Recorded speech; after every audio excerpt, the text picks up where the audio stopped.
Well, good morning and welcome everybody to the fourth annual Pitch Challenge sponsored by Adobe and presented by the Fordham Foundry. When we started this back in January, we had 120 teams nearly that applied, and certainly not in my wildest dreams would I imagine that we'd be doing the semifinal and final rounds in this format, but that just kind of goes to show you how quickly the world has changed. So again, welcome. We are thrilled that you're here.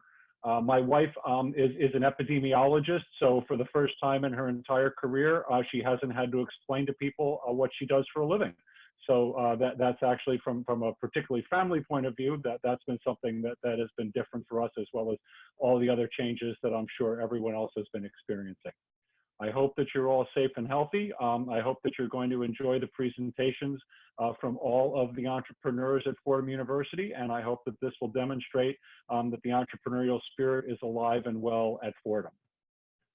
One of the other benefits of doing this is that we are able to get the talent and time of people that we normally wouldn't have been able to have access to. So there will be judges today from California, Texas. I believe we also had some folks from Hawaii that were on earlier rounds. And we also are fortunate enough to have Dean Rapiccioli with us here today, as well as a special video introduction from Father McShane, the president of Fordham University. So we had our initial round where we had 40 teams competing. We narrowed that down during the course of judging last week. We had 20 judges participating, reviewing video submissions from all of the teams. And what we'll be presenting today is our social impact round, which will be the 5 teams that are competing for the social impact prize of $5,000. And then that will be followed by our semifinal round of 10 teams competing for the 4 top prizes. We anticipate this being finished up by about 5 o'clock this evening. We appreciate anybody who's tuning in on YouTube, and feel free to join in and to watch and come back at any time during the day. This will be going on nonstop. So without further ado, Griffin, if you could play Father's video introduction and we can get started. Good morning, everyone. I'm delighted to be here. I want to thank, in particular, Al, Bartosik, and the whole Foundry team for this extraordinary effort. I was looking over the companies, and I'm inspired by the work that you're all doing, and even more inspired by your ability to pull this together virtually. I also want to thank Adobe for their role in making this happen and making the prizes available. This really demonstrates to me, collaboration and innovation in its greatest form. So again, thank you to everybody. And to all the teams, I'm super proud of what you put together. I'm glad I'm not a judge. They're going to have a tall order. I want to wish you all well, and I look forward to watching what goes on. So again, I'm going to turn it back to Al, but thank you all, and let's have a great day. Thanks, Donna. Griffin, if you could put the slides up, and we'll go to Julia Rubino, who will let everybody in the audience know how they can do a little interactive participation today. That would be great. Hey, hi, everyone. So you can engage with our teams by virtually investing in their company through the pre-app. The pre-app allows you as an audience to have a gamified experience of startup investing. So to join, you're going to download the Play With Our Money app. Once you create an account and sign in, you're going to select Pre-Investor. And when you sign in under My Event Activity, you're going to select Join. And you're going to be prompted to put in a code. So our pitch code for today is 2240. Okay. So you can also download our program to see our participating teams and judges for this year's event. So if you just take a picture of that, you can download the program and follow along. There are bios and write-ups of the judges, as well as the bios and write-ups of the team members. So without further ado, we will start the social impact round. And these are the 5 teams that will be in the social impact round.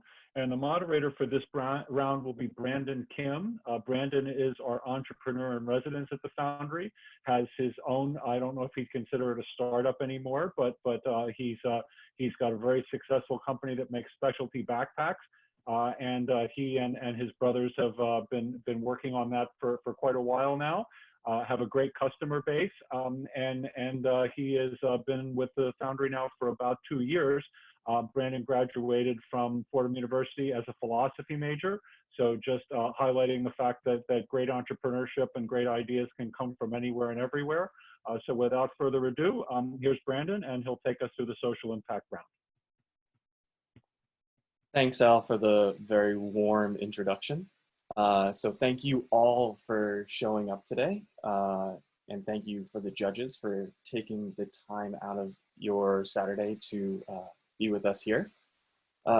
So a reminder to all of the participating teams, you'll have 3 minutes to present, and then there will be 4 minutes of Q&A afterwards.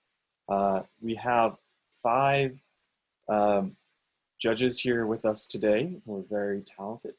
The first is Dean Lurzan Aksoy. She is the Associate Dean of Undergraduate Studies and Strategic Initiatives. She is a New York Times and USA Today bestseller and has been a keynote speaker. She holds a PhD in marketing and has her MBA. The next one is Patrick Struby. He is a social entrepreneur, thought leader, and founder of the Fairtraza Group, a pioneering social enterprise that lifts marginalized small-scale farmers out of poverty. Mr. Struby is a Gabelli Fellow and a Social Innovation Fellow at Fordham University in New York, where he teaches at the Gabelli School of Business. Mr. Struby has also been named a new champion by the World Economic Forum. We have Sadibu Silla. Mr. Silla is the Associate Director of the Fordham Social Innovation Collaboratory. He has traveled the world as a youth sports activist and has consulted for the World Bank and currently consults for the United Nations Office of Drug and Crime. We have Lisa Ingravera. She is the Assistant Director of Campus and Community Leadership. She brings 20 years of higher education administration experience from her time at Boston University and the Metropolitan College of New York.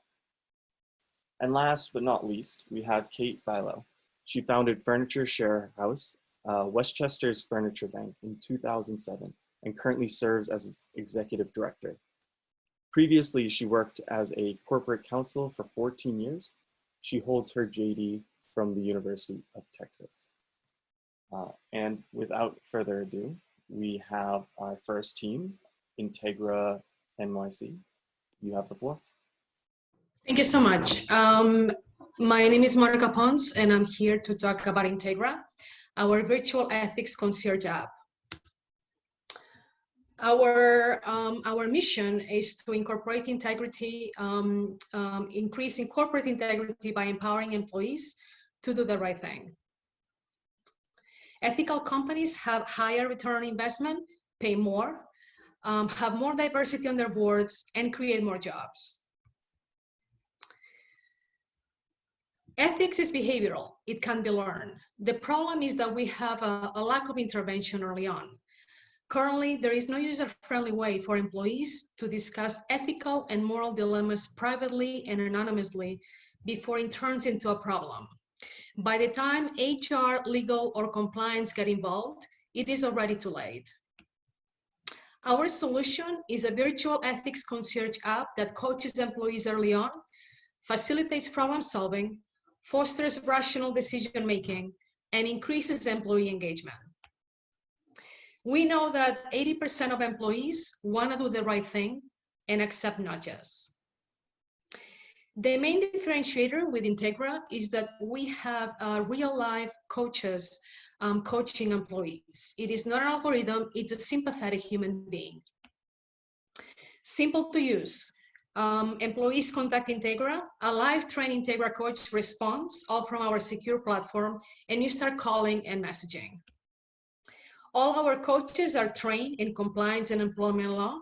It's a personalized relationship. Every time you call Integra, you have the same coach.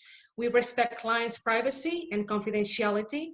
It's prepaid by the company, and we offer ongoing support and engagement. Benefits for the organizations, we know that ethics impact the bottom line. We can see emerging trends.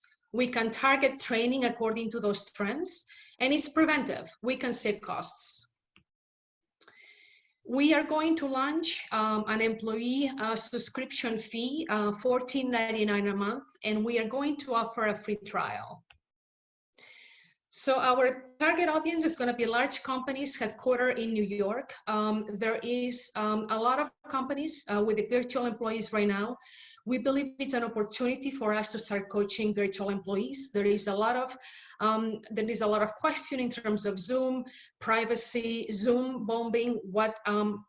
This is a word that it wasn't existent 3 months ago. How can we help solve for those issues? How can we maintain privacy and confidentiality when employees supervise employees from home? How do we maintain all those confidentiality, and how does that impact compliance? And we can solve for those problems right now. We are going to start targeting 3 New York-based companies in finance, media, and pharma. And our short-term goals is to build the app and launch the business with a free trial that will be basically helping with ethics and compliance coaching.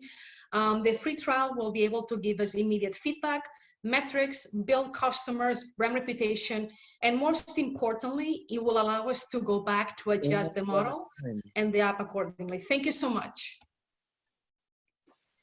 Awesome. So we're going to move it on to the questions with the judges. So we can start with Dean Marzan. Thank you so much, Monica. So I had a question about the app and how you're accounting for differences in terms of compliance requirements across companies in your app, or is it that there's just one standard for all companies? Well, obviously we have, the federal law and the local law that we are going to adapt accordingly to the different companies. And we need to be respectful of obviously federal and local laws. And at the same time, we are going to have code of conducts of all those companies. And basically what we are going to do is to standardize kind of the code of conduct, but also making sure that we customize to the different laws, to the different code of conducts, to the different regulations. So it's going to be a general platform customized to the needs of the specific company in the specific region.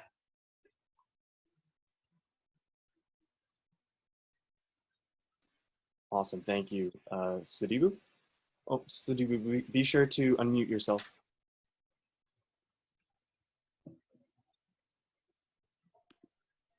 Okay, well, thank you for the presentation. And also my question is, how does the app really distinguish between compliance and ethics? I think one is much more internal, that tends to be much more defined internally, and that's the ethics, and the compliance is just pretty much the rules. So how does the app really kind of get that out in terms of the value proposition?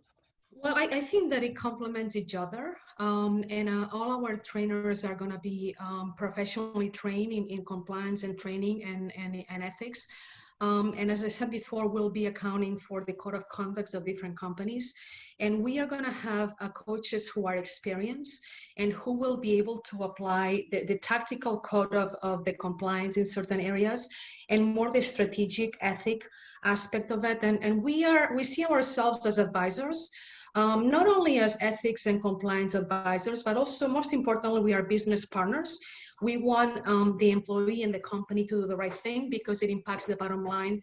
And as we said, ethics impacts business. So at the end of the day, what's good for the business is good for the organization. And again, we have a tactical approach that is compliance, but also general approach that is ethics. And it's basically connecting and helping the employee to do the right thing for himself, herself, and the organization.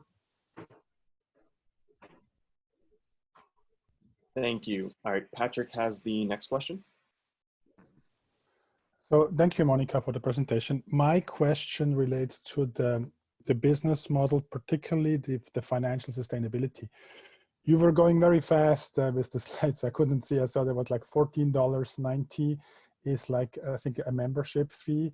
So I wanted to know who exactly pays that, and how do you plan to scale that? And also, you know, between the employee and the employer. I wasn't exactly sure your engagement and how you reach out to them. Yeah, so the company will pay for this. $14.99 is the price that it's per employee, and the company will be able to buy, you know, packages, whether it's 20, 50, 100, and we'll scale accordingly. We are going to start small. We are going to target 3 companies in the New York market, one in pharma, one in media, one in financial services, because those are the most typical companies based in New York. And we are going to offer a free trial. And basically, we're going to build it very slowly. We would probably offer a 10 membership package to each company. And based on that, we'll increase accordingly. We believe that employees want employees, and companies want employees to do the right thing, especially during these times. And we believe that focusing on virtual employees who are currently working from home can really help us build our early kind of service, build some brand reputation, bring some customer review, and based on that, we'll scale as well. So thank you very much. Always, you know, a lot of bravery to get up on the stage, so really appreciate it. And with that said, we have our next team. They're called Laal. And so we will give them a second to get set up, and they have the floor. So who are we? We are Laal. Laal is a nonprofit founded in 2018. We provide resources for Bangladeshi women in the Bronx so that they can live healthy, engaged, joyful lives. Bangladeshis are amongst the fastest growing immigrant population in New York City, with 53% of the population being women. This fiscal year, Laal has been able to raise over $20,000 from individual donors. Most recently, we received a grant of $40,000 from the New York Foundation.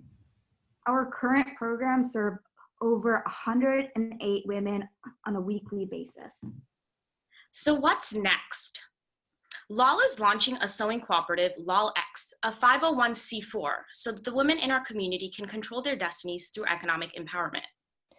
39% of the women that we work with have said that they are actively seeking employment, and 51% have said that they would like to start a business related to tailoring and sewing.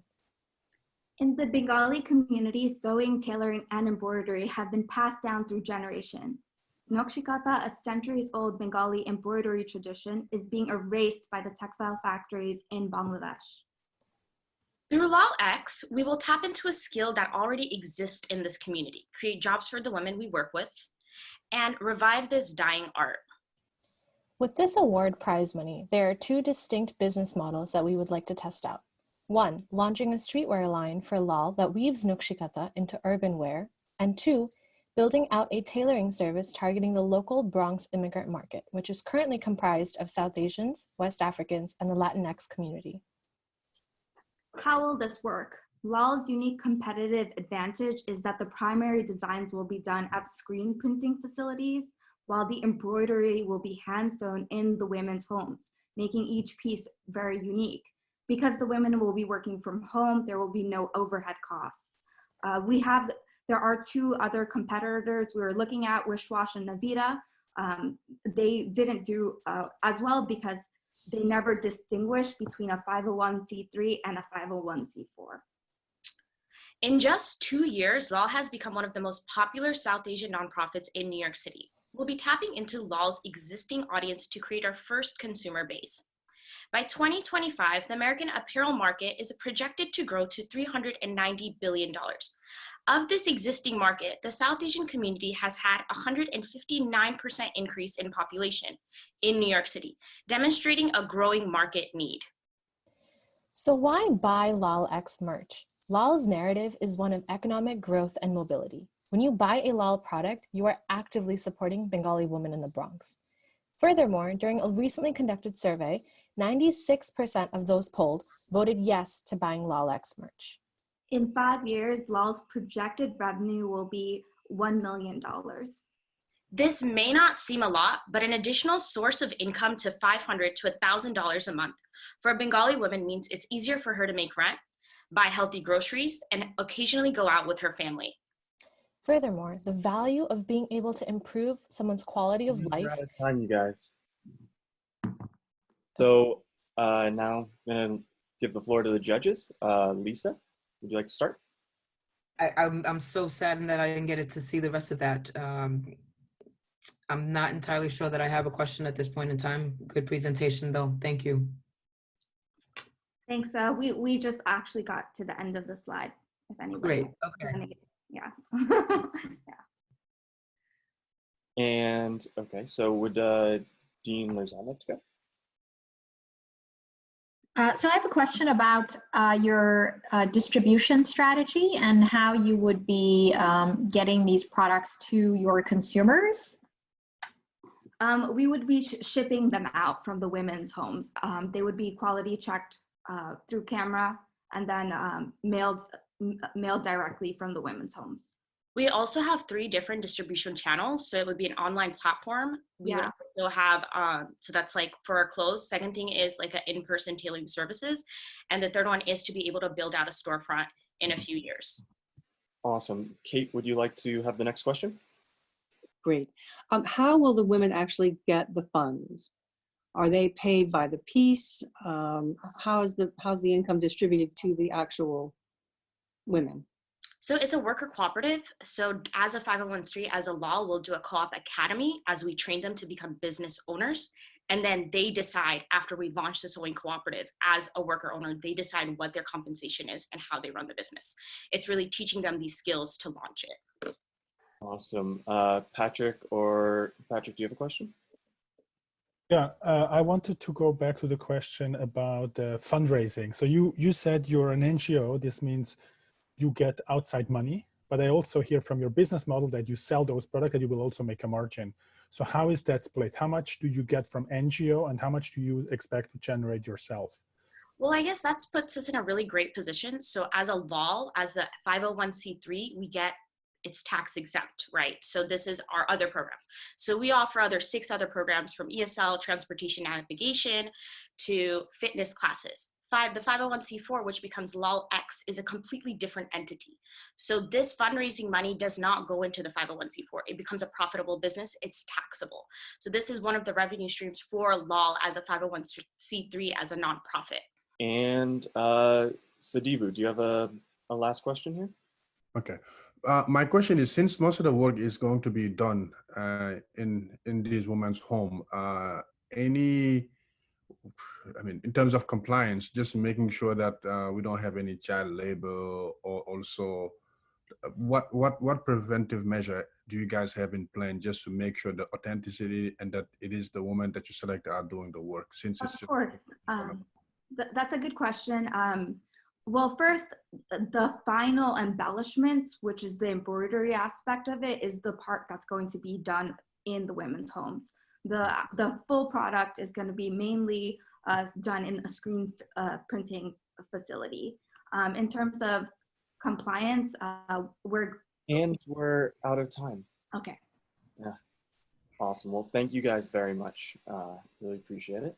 And we will be moving on to our next team, which is Neighborhood Benches. My name is William Evans. Hold on. Okay, I'm sorry. So my name is William Evans. I'm a Fordham alumni. I'm also a PhD candidate. In addition to that, I'm a 2019 Echo and Green Fellow under the Black Male Initiative. For those that don't know, I grew up in New York City public housing. So I'm presenting to you the problem in New York City public housing, which is the crime rate. The crime rate in New York City increased by 3.3%. Meanwhile, in public housing increased by 31%. This is a huge problem because not only is public housing 4.8% of New York City's population, but you have young people that's learning these different behaviors in these developments that's responsible for 40% of New York City crime. Today, you have a lack of mentorship, but you have three different organizations that's focused on developing leaders who are known as credible messengers. You have the Credible Messenger Justice Center that focuses on criminal justice youth. And you have the Institute for Transformative Mentor under the New School, who focus on developing mentors, credible messengers, using trauma-informed care. You also have the Resident Leadership Academy, which focus on tenant associations leadership. But I realized that this is not doing the job that we need to influence young people to do the right thing. I present to you Neighborhood Benches. Neighborhood Benches educate young people on leadership and good practices that break cycles of youth violence and incarceration in underrepresented neighborhoods. With the help of directly impacted people, Neighborhood Benches is teaching young people to act as leaders for finding solutions and implementing them. We're doing this in 3 steps. We're developing mentors, providing them with titles to empower them. Step 2, we're allowing them to put these skills into practice by engaging with our summer youth program, where we take on over 100 youth and divide them through public housing. Step 3, we're allowing them to design a program with a public housing development that they identify as a place that they believe that they can have a huge impact. Today, we have raised over $200,000 since 2016 with the help of foundations and the various partnerships with organizations. So today, we ask you to continue to support us in this fight to build up the leadership of our young people and change the minds of our young people living in public housing. Awesome. Thank you very much. So I'm going to pass it to the judges now. I can go. So thank you for the presentation. So my question is, you said you raised $200,000 already. What have you done with that money, and what is the impact that you see you have already achieved? So in New York City public housing, you have 340 developments. Since the launch of this project, we was able to touch base with 15 different developments between the Bronx and Manhattan. With this money, we was able to develop programs within each development, ranging from 20 students to 60 students. Over the summer for each development, we collect 148 to 160 summer youth participants between several different organizations, and we're providing stipends to the students that's a part of our mentorship program. So the impact to date, that we have 7 programs still operating in public housing, and we're continuing to provide stipends twice a month, an amount of $125 to our young students. Dean Lerzan? I want to follow up on Patrick's question and ask about, is this just, I presume this is not just about giving the stipend and the money, but it's about helping this youth get some sort of skills in leadership. That's my understanding from your presentation. Could you touch upon sort of how these 20 students that you taught over the summer, how their lives have changed and how you're measuring that impact? Yes. So I will identify 3 different developments, which is Andrew Jackson's, Marvel Senior Heights, and Melrose Houses. So we was able to run a program where we took on 100 applications of youth between the ages of 18 and 24, with the idea that not only will we be building their leadership skills and showing them the importance of a mentor within the development where they're residing, we were also able to show them how to develop a program of their choice and become a grant writer. So many of these young people,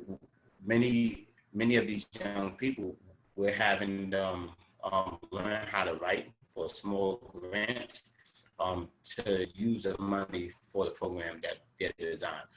Some of them, many of them lack the understanding of what it is to to start a business, incorporate a business. So we have been taking them through that process with the idea of not only are you being a mentor, but you now have a program that can be sustainable in the development in which you live, with the support of tenant associations who are assigned to each public housing development. So out of the group that we have now, we are dear friends. Hey, Willie, we're out of time, but we're going to have to be moving on to the next one. And so the next group is North Node. Did I freeze? I froze. Is North Node ready? Hello, we are North Node, an exciting mobile app-based platform connecting volunteers and nonprofits. How many of us are accustomed to seeing this everywhere we go? Connecting while not really connecting. Ironically, while social media connects us, a clear link was found between extreme online usage of social media, like Instagram and Facebook, and loneliness and depression. According to Harvard Health, volunteering is good for your mind and body. Studies have shown people who donate their time feel more socially connected, warding off loneliness and depression, while increasing self-confidence. Volunteers reported making amazing human connections, giving the ability to bond when volunteering together. So why not combine the two? Bringing heart and soul back into social networks. North Node is a well-defined value matching platform centered around volunteerism. Our innovative product and service does what social media was meant to do in the first place: help users go out and develop authentic connections, pulling them into a welcoming community. North Node with others that believe in the power of giving. To turn this mission into a reality, we are going to build an exciting mobile application. This app provides a platform for volunteers and organizations to create profiles, find matches based on mutual interest, collect North Node points, and will be a platform where hearts, hands, and minds will come together. Our application is a unique experience. This diagram shows how users and organizations will engage through direct messages and chats, search, engage with other newsletters and push notifications, and have a route to directly donate to nonprofits. To get a sense of the potential reach, 1 in 4 Americans volunteer. The average value of one volunteer hour in New York is over $30 per hour. The overall impact is $184 billion. In New York, there are over 91,000 organizations, many of them looking to harness the power of volunteers. Our pricing structure would be free for both volunteers and nonprofits to join. Volunteers would have access to earning points for volunteer hours, messaging, connection suggestions based on preferences, and a large array of volunteer events right at their fingertips. For organizations, they can join for free to experience our community, and then we upsell them with incremental increases in premium features at 2 tiers, one at $49.99 and one at $69.99 per month. Next steps are creating a beta version of the app and launching a landing page on the web to begin building a customer database. And all this starts with a powerful team. I'm Emily Penzo, and as founder of North Node, my unique experience in the nonprofit sector, in partnership with Doug Wallner, who comes armed with valuable expertise in tech, and Hallie Anderson, a guru in marketing with innovative, data-driven strategies, can help us execute our mission into working towards a socially conscious community. As you can see, North Node is about connecting minds, hands, and hearts for a better tomorrow. With your help, we hope to make North Node a reality. Thank you. Awesome. Thank you. Kate, would you like to kick it off with the first question? Work, it's going to be for the nonprofits to be able to provide you with all of the volunteer opportunities that they have. Oh, pardon, the question is? So it takes a lot of effort on the part of the volunteer organizations, I mean, of the service organizations that have volunteer opportunities to put that information out there. And so they have to know that they're going to be reaching enough people to make it worthwhile for them to feed you all of that information. So that is the lore of the app. We're providing them with that assistance. I understand from the nonprofit perspective, it's hard to reach out to even have the manpower to grab volunteers, and we're making it easier. As a matter of fact, with the upgrades, we provide volunteer management. So we provide them with a database with the forms, basically step by step, making it much easier to host events.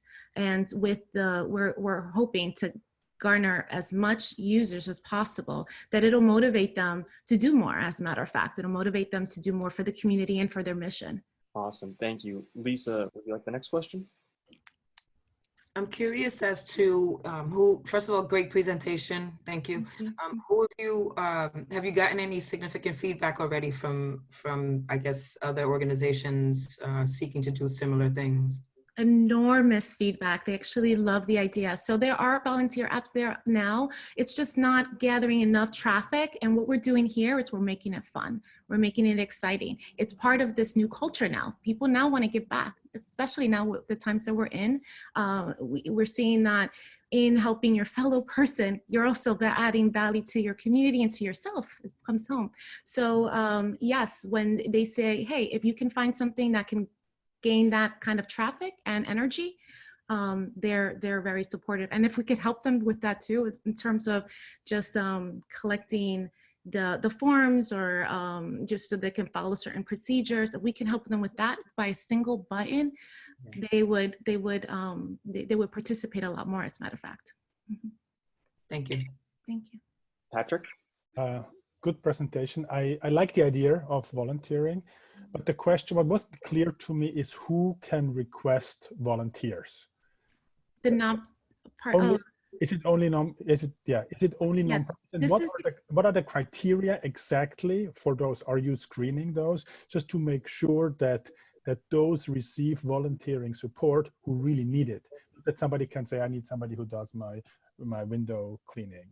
Yes, absolutely. We thought of this too. This is certainly just those that apply as are recognized as a nonprofit, and that they register under the tax code 501C, and it's just exclusive to nonprofits. This is just for those that particularly participate. So like, just say like a Starbucks, they may do some volunteer work, but they have employees for that. They actually have profits to garner that kind of energy. Nonprofits are the ones that have the deficit and need the assistance, really.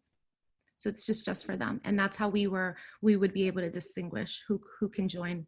Awesome, thank you. So we are out of time. So thank you, North Node. Thank you.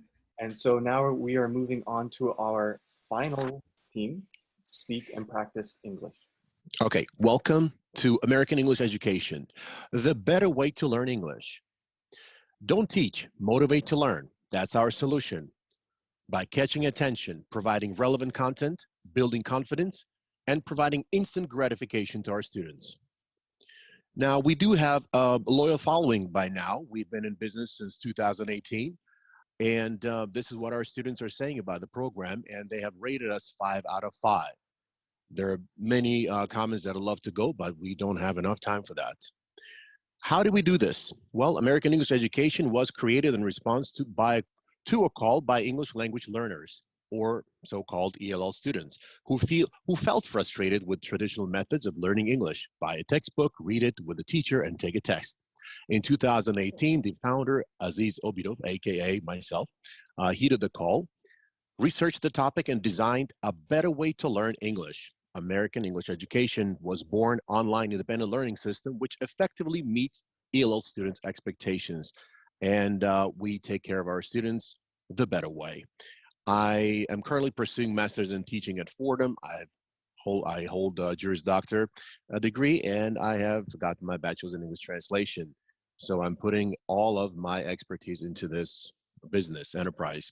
The traditional way of learning English is very simple. You buy a textbook, you pay a fee, then you sit through 90 minutes or more of copying, pasting, writing assignments, and there are plenty of people in the group, usually 20 plus, very inflexible schedule, instructor-centered teaching, which is sometimes turns out to be very boring, and students do leave the building.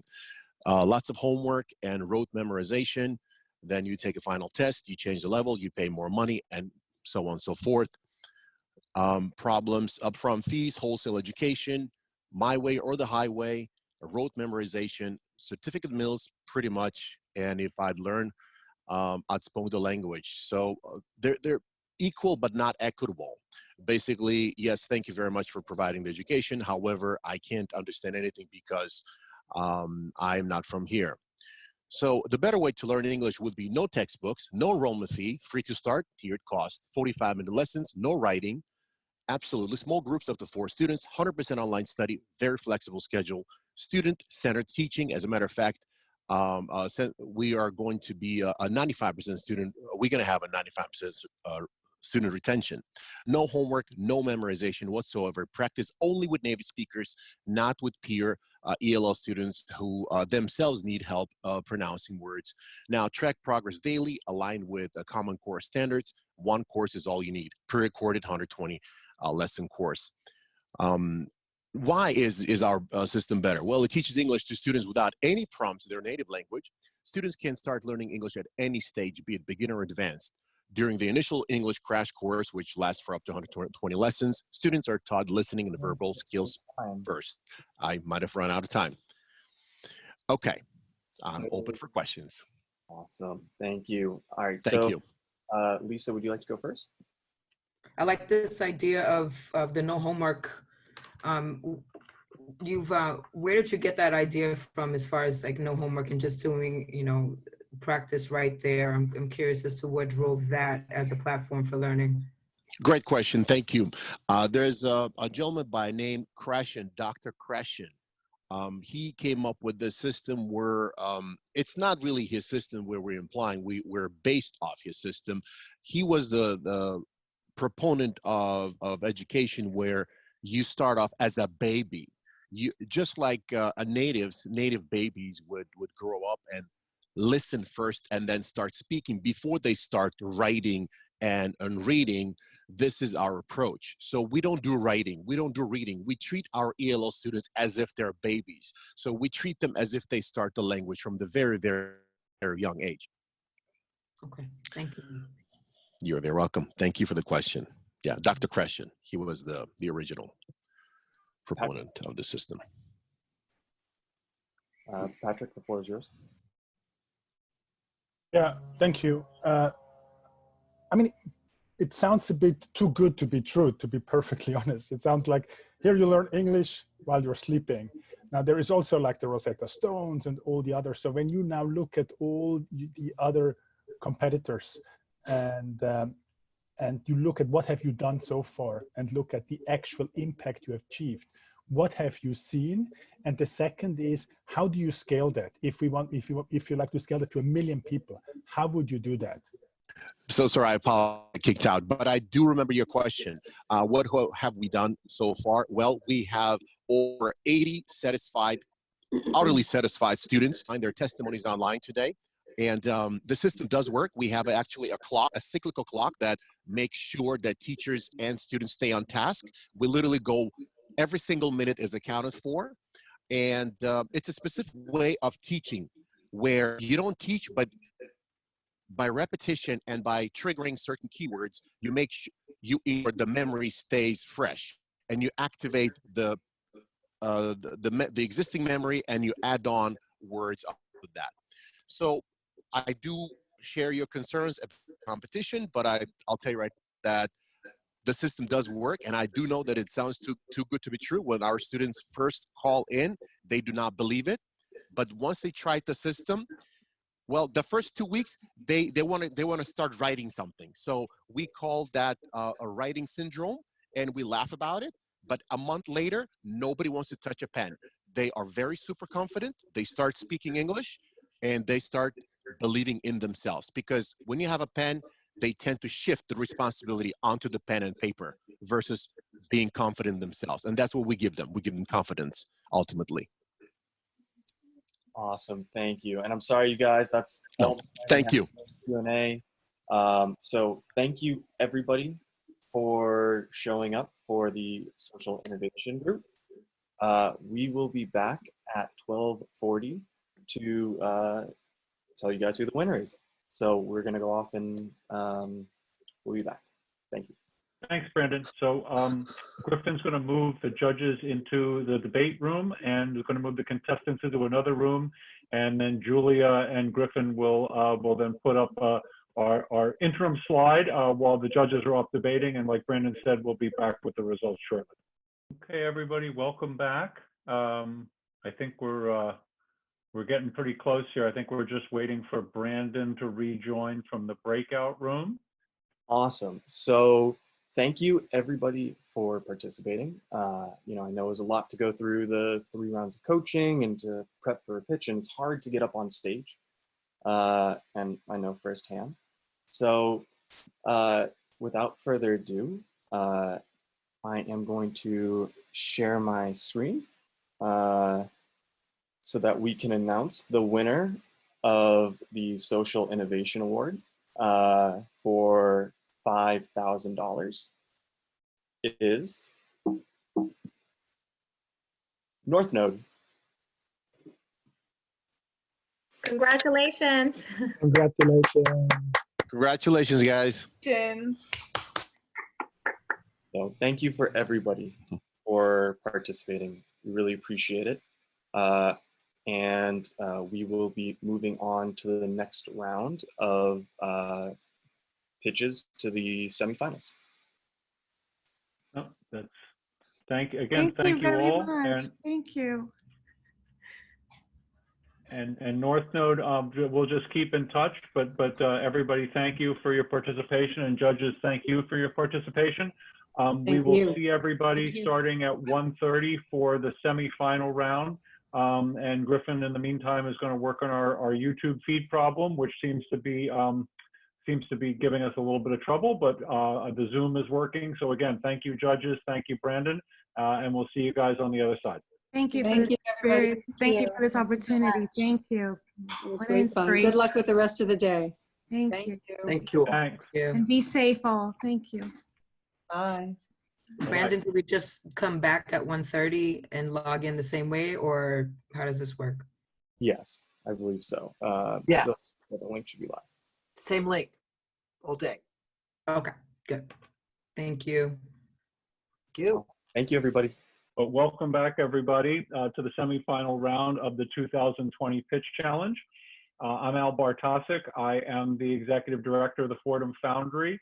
And I can't tell you that even in our wildest dreams, when we started this back in January, that we thought that this is the way that we would be conducting the semifinal and final rounds. But life changes and you've got to adapt, which is what we're doing our best to keep doing. So welcome. One of the problems or one of the opportunities, I should say, that we have with this is that we have people from places that we wouldn't have otherwise been able to have them come. So we've got judges from California with us today. We have special guests from all over the world, and one of the special guests that we're going to try to see if we can make the audio work this time around is Father McShane, the president of Fordham University, who does have a message for us and welcoming us back to the Pitch Challenge. So Griffin, let's see if we can roll that audio. Welcome to the 2020 Pitch Challenge, sponsored by the Fordham Foundry and sponsored by Adobe. At this year's competition, we have over 40 teams consisting of students and alumni from all of Fordham schools, and over 30 judges consisting of industry professionals, including many Fordham alumni. As you can see, this year we are operating under different circumstances than we have in the past. Keeping in mind the well-being of the members of the university community and following government protocols, we have canceled all events held on campus. By using innovative technology, however, we found a way for our entrepreneurs to showcase their ideas and their talents. Therefore, although we cannot meet in person, our spirit and support remain as strong as ever.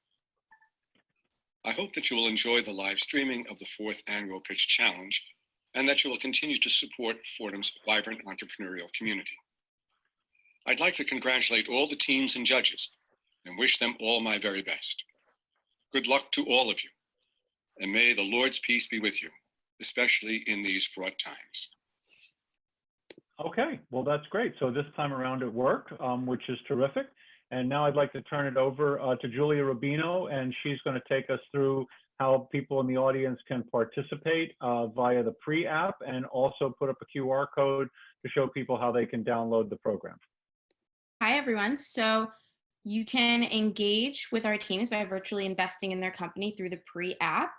The pre-app allows you as an audience to have a gamified startup investing experience. To join, all you have to do is download the pre-app, and in the App Store, it'll say pre-play with our money app, and there's a link right there too. And once you create an account, you're going to select pre-investor. And when you sign in under my event activity, you're going to select join. And our pitch code for this event is 2240. And you're going to enter that in, and you'll see all of the teams. And you can also download our program with this QR code to see all of our participating teams and judges for this year's event. Thanks, Julia. So now we would like to let Rose McSween, who's the Senior Director of Development and also in charge of the Gabelli Centennial, to say a few words on behalf of Fordham, and then we will begin the contest. So Rose, without further ado, take it away. Thank you so much, Al, and thank you everyone for joining us today. I am really pleased to have the opportunity to work so closely with Dean Rapiccioli and with Al at the Foundry. It's one of our favorite aspects of our jobs in the development and university relations area. And we cover philanthropy, alumni relations, marketing, and communications. So it is my privilege to serve by Dean Rapiccioli's side and to partner with Al to help raise money for entrepreneurship and social innovation and many other priorities at the Gabelli School of Business. I do so with a team of professionals, and some of my team are also involved on this Zoom meeting right now. I believe Hope Ogletree is on and Patrick Raftery is on. So what do? We help Al and Dean Rapiccioli engage our alumni and our parents and members of the community to serve on the Foundry Advisory Board. And we are also in the process of developing a young alumni group to really provide a different sort of advice for the Dean and for Al from our young alumni.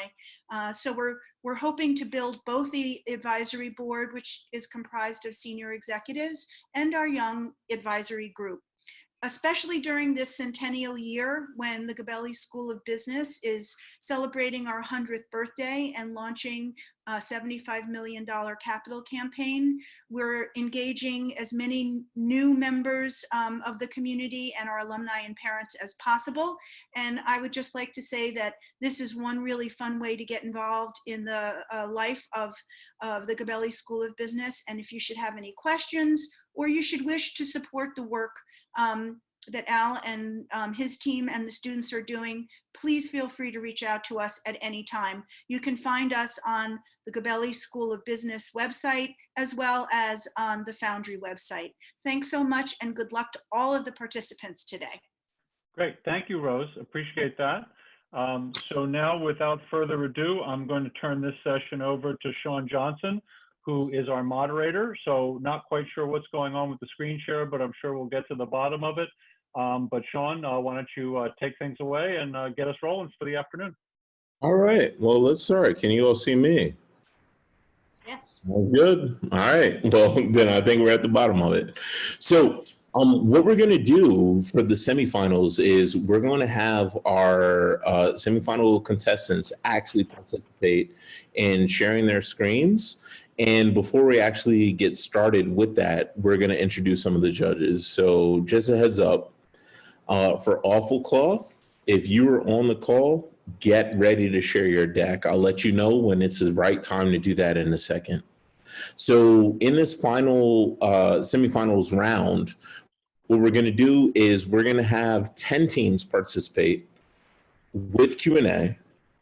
And understand who should be progressing into the finals round. So with our semifinals judges, I'd like to introduce them. The first one we have is Stephen Dickinson. So Steve's the co-founder and head of growth of Bellway.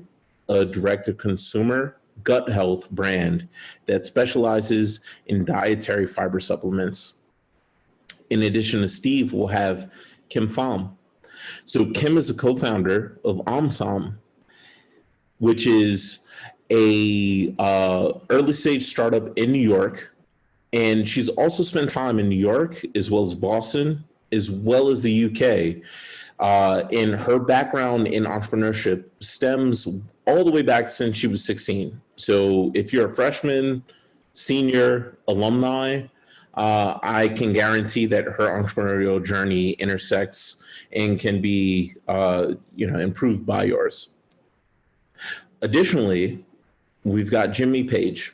So Jimmy is the president and co-founder of Hudson Creative, and he also is a graduate of Fordham University in the Gabelli School of Business. I know for some of you, you may be a bit older than when the Gabelli School of Business has been in, so you may recognize it as CBA, but he's got 10 years of experience helping clients build marketing strategies to meet business goals. And then lastly, the judge that we have for the semifinals round is Dylan West.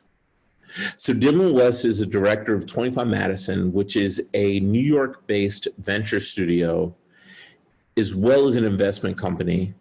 And at 25 Madison, Dylan invests in early stage startups and works with a dedicated team to create and launch breakout businesses.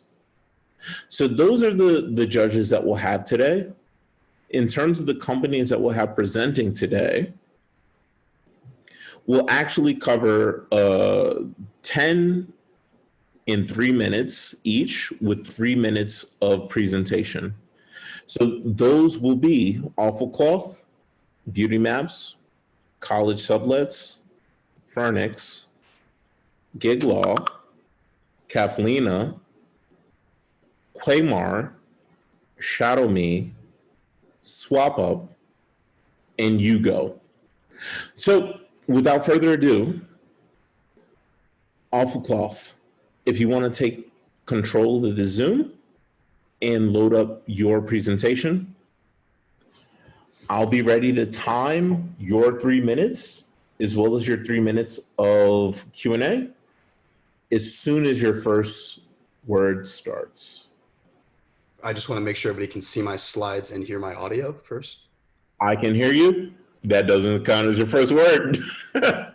Thank you very much. Hello, my name is Emmett Flynn, and my company is Awful Cloth. Awful Cloth is an online apparel company and lifestyle brand. With a striking name that packs as much meaning as it does punch, we hope to spread the word of positivity and the power of controlling one's perspective. Some may read awful in a negative light, but we read it in the spirit of our brand as full of awe. My business partner, Charles Zaid, and I met in high school on the swim team. Our freshman year of college, we started Awful Cloth, and we've been building our brand ever since. Charles's focus is on the financial aspect of the company, while my focus lies in the creative and big picture aspects of the company. Here is a taste of the products we have to offer. We are famous for our bright hoodies and our vibrant tees, but we also supply other items like joggers, crop tops, and beanies. We see our competitors as motivation to achieve massive success in the coming years. The two you see here are Supreme and Mad Happy. Supreme is now valued at $1 billion, and Mad Happy has just recently signed a lucrative deal with Louis Vuitton Men. Here is a positioning map we have created based on what we consider to be the two most crucial factors in a streetwear brand: price and exclusivity. Many consumers care about how exclusive their streetwear is, but price may affect where they purchase. We are proud to stand out from these brands as rather exclusive, but slightly less expensive. Now, this is where it gets interesting. Our goal is to be the brand of the youth in the new age of social media today. With our focus on the platforms you see above, we are able to market to our desired age group, which is 16 to 24 years old. Our most recent influencer is Charli D'Amelio. With over 45 million followers, she is the most followed influencer on the fastest growing social media platform in the world. We are motivated and we are resourceful. We have been able to promote the clothes on each of the influencers you see above at no cost to ourselves beyond the price of the hoodie they each wear. We then target Instagram and TikTok ads to the fans of these influencers so as to direct traffic to our online presences. As of yesterday, we concluded a successful giveaway competition to promote our online accounts. The giveaway piggybacked off the awareness gained from Charli D'Amelio's multiple TikTok posts featuring our hoodie, which combined have over 290 million views and counting. We are an international brand with over $70,000 in sales. We have customers in countries like Kuwait, the Netherlands, Australia, and South Korea. We remain profitable from week one, and we have been in contact with and given apparel to the likes of Mark Cuban, Charli D'Amelio, Christian French, and Nia Sue of Dance Moms, who just posted 10 minutes ago. Our customers purchase either on Instagram or on our website and can expect to pay anywhere from $25 to $50 for our products. Our most famous hoodie cost the customer $49.99 to purchase, $21.05 for us to produce, $6.50, which is paid by the customer to ship, and our profit margin comes in at $28.94. Using the data we have recorded from our 2+ years of collecting customer information and purchasing habits will allow us to move from drop shipping, which requires a high production cost, to holding inventory, which will dramatically decrease our production costs and increase our profit margin. Thank you so much, and we hope you join our awful perspective. Fantastic. All right, so what we're going to do now is we're going to open it up to some of the judges to actually give their perspective on this. So if I can unmute a few of the judges, why don't we start with James Page? Thank you for the presentation. This is great. I think my question would be on the positioning map slide. So the two example you gave, the example of Supreme and the other company that were both price point positioned much higher than Awful. What's your what's the reasoning behind that of why you're trying to make it a lower price point, and how do you think that's going to benefit your strategy? So something we want to focus on is we realized in the beginning we have to either sell for a high price to a small amount of people or for a low price to more people. And I think that that is this marketing strategy that we want to go with. So we want to be exclusive in the fact that we are the only ones who offer the hand-drawn designs that we do, but we want to be a little bit more accessible to younger age people. So like I said, 16 to 24, but really we focus from 16 to 20 especially. And for them to be able to purchase our products is our most important aspect. There we go. Kim, do you have any questions? Yeah, so it seems like your main channel for customer acquisition is through social and through using influencers. How do you plan on scaling that long term? Because the influencer game does get expensive over time. Absolutely. So something that we're really proud of is being able to do it without actually having spent money so far. So something that we want to do is just create brand awareness in the beginning by getting influencers like Charli and Nia. People recognize us, and from there are more likely to respond to our emails. So once we do have the money, specifically if we have the money from this competition or just from our sales in general, once we reach out to them, we will be able to continue to pay them to actually tag us. And since everything we've done so far is without tags, and we've been able to see that growth, we know that with tags, we will really, really be able to see a great, great increase. There we go. And then Steve. Hey, thanks for the presentation. You mentioned that one of your goals moving forward is to start holding inventory. And I was curious, what does your current supply chain and fulfillment model look like? So right now it's drop shipping, which is essentially on-demand production. So when somebody orders on our Instagram or our website, it's immediately sent to Printful, which is a subsidiary of Shopify who runs our website. And from there, it is printed at our factory, either in Minnesota or in Charlotte. And so once that is printed, it is sent directly to the consumer from the factory. So that allows us to keep the production cost, or actually keep the inventory cost down, since we don't know always how many designs are going to sell and which is going to be the most popular. And then last question we'll give to Dylan. Great. How many SKUs do you have, and how are you thinking about product expansion or extension go forward? So going forward, we really hope, besides the influencer route, to actually have a lot more pop-up shops. We've done one, which I don't know if I can show you now, but it's all right. We've done one so far in Bloomington, Indiana, which was very successful. And we hope to be able to do a couple more in New York and LA as we move forward. And so. Fantastic. All right. Avkov, thank you so much. Next, we'll have BeautiMaps. So BeautiMaps, if you want to begin sharing your screen, that would be great. So my girlfriend loves makeup. Not only does she do it on herself, she does it on the clients as a makeup artist. However, there is a huge disconnect between makeup artists and their clients. We have clients who are in need of quick and reliable service, and they're challenged with navigating different and unfiltered social media profiles, as well as various scheduling platforms. And then we have the makeup artists who are challenged with finding quality clients, as well as managing those platforms in an effort to convert engagement into business. The solution, BeautiMaps. BeautiMaps is a mobile app that creates convenience for consumers and service providers. Your clients will be able to search for makeup artists by their preference, and makeup artists will be able to increase their consumer reach, manage their calendars, and accept payment. Right now, there are a minimum of 1 million freelance makeup artists between YouTube and Instagram. We identified a serviceable market as 100,000 makeup artists, and our target market is 10,000 makeup artists.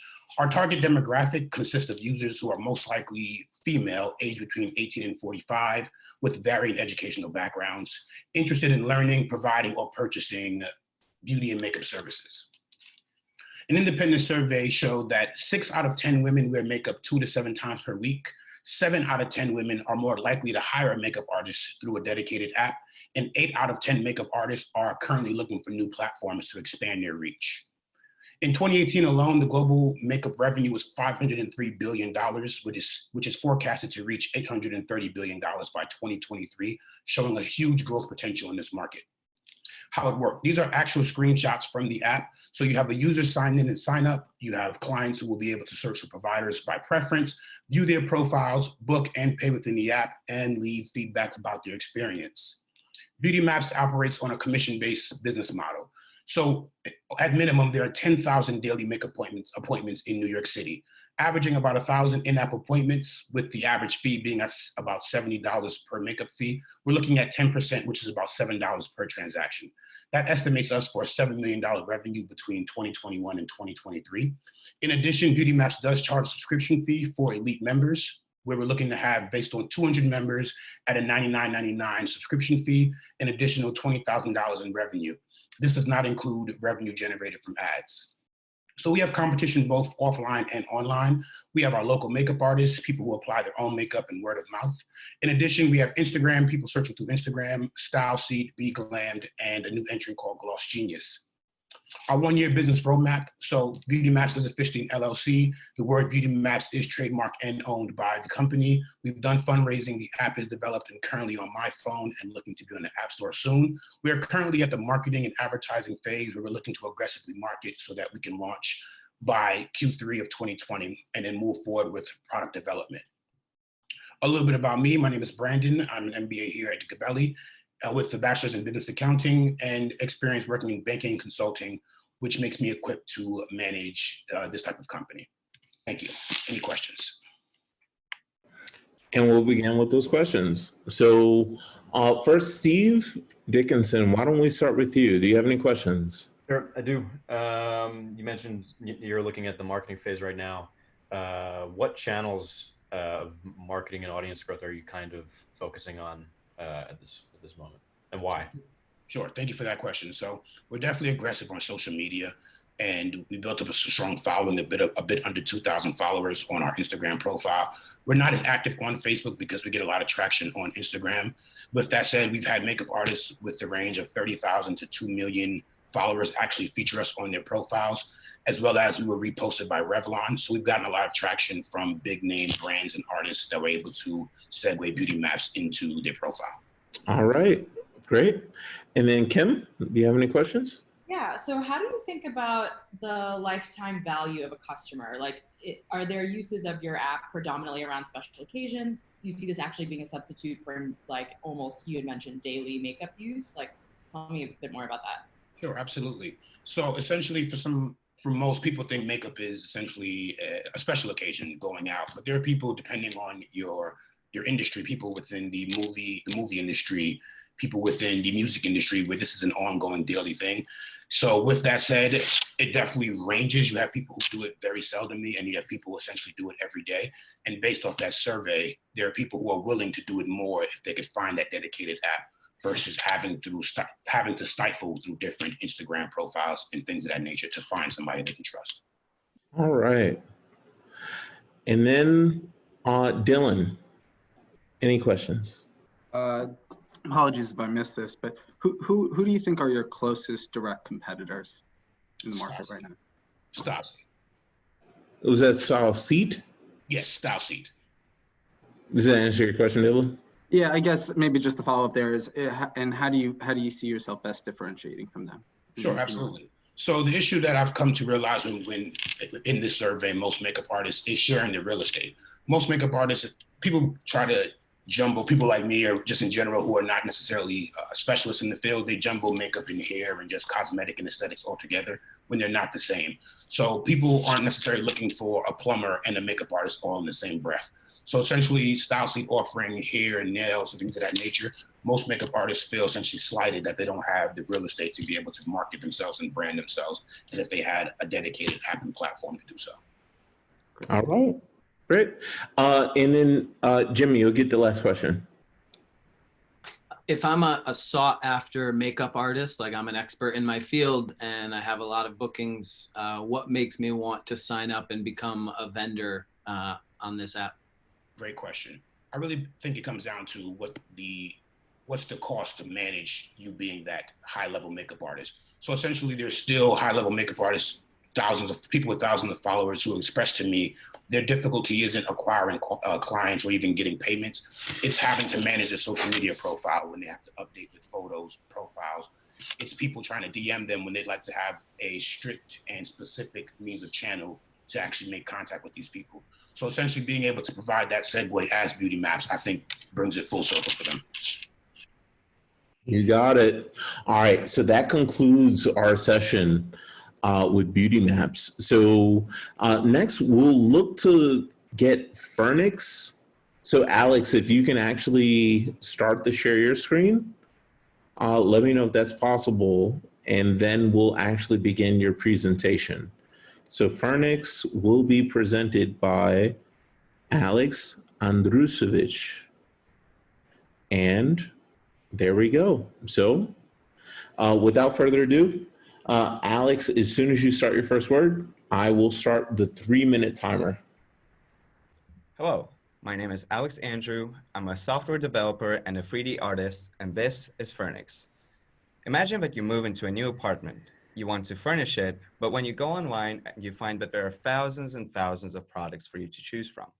If you're buying from different retailers, you need to keep an Excel to make sure you don't go over your budget, as well as coordinating item delivery dates.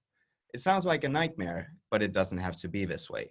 Introducing Furnix, a furniture sales platform that uses artificial intelligence to create a unique furniture layout based on your taste, allows you to preview it instantly and buy it all in one place.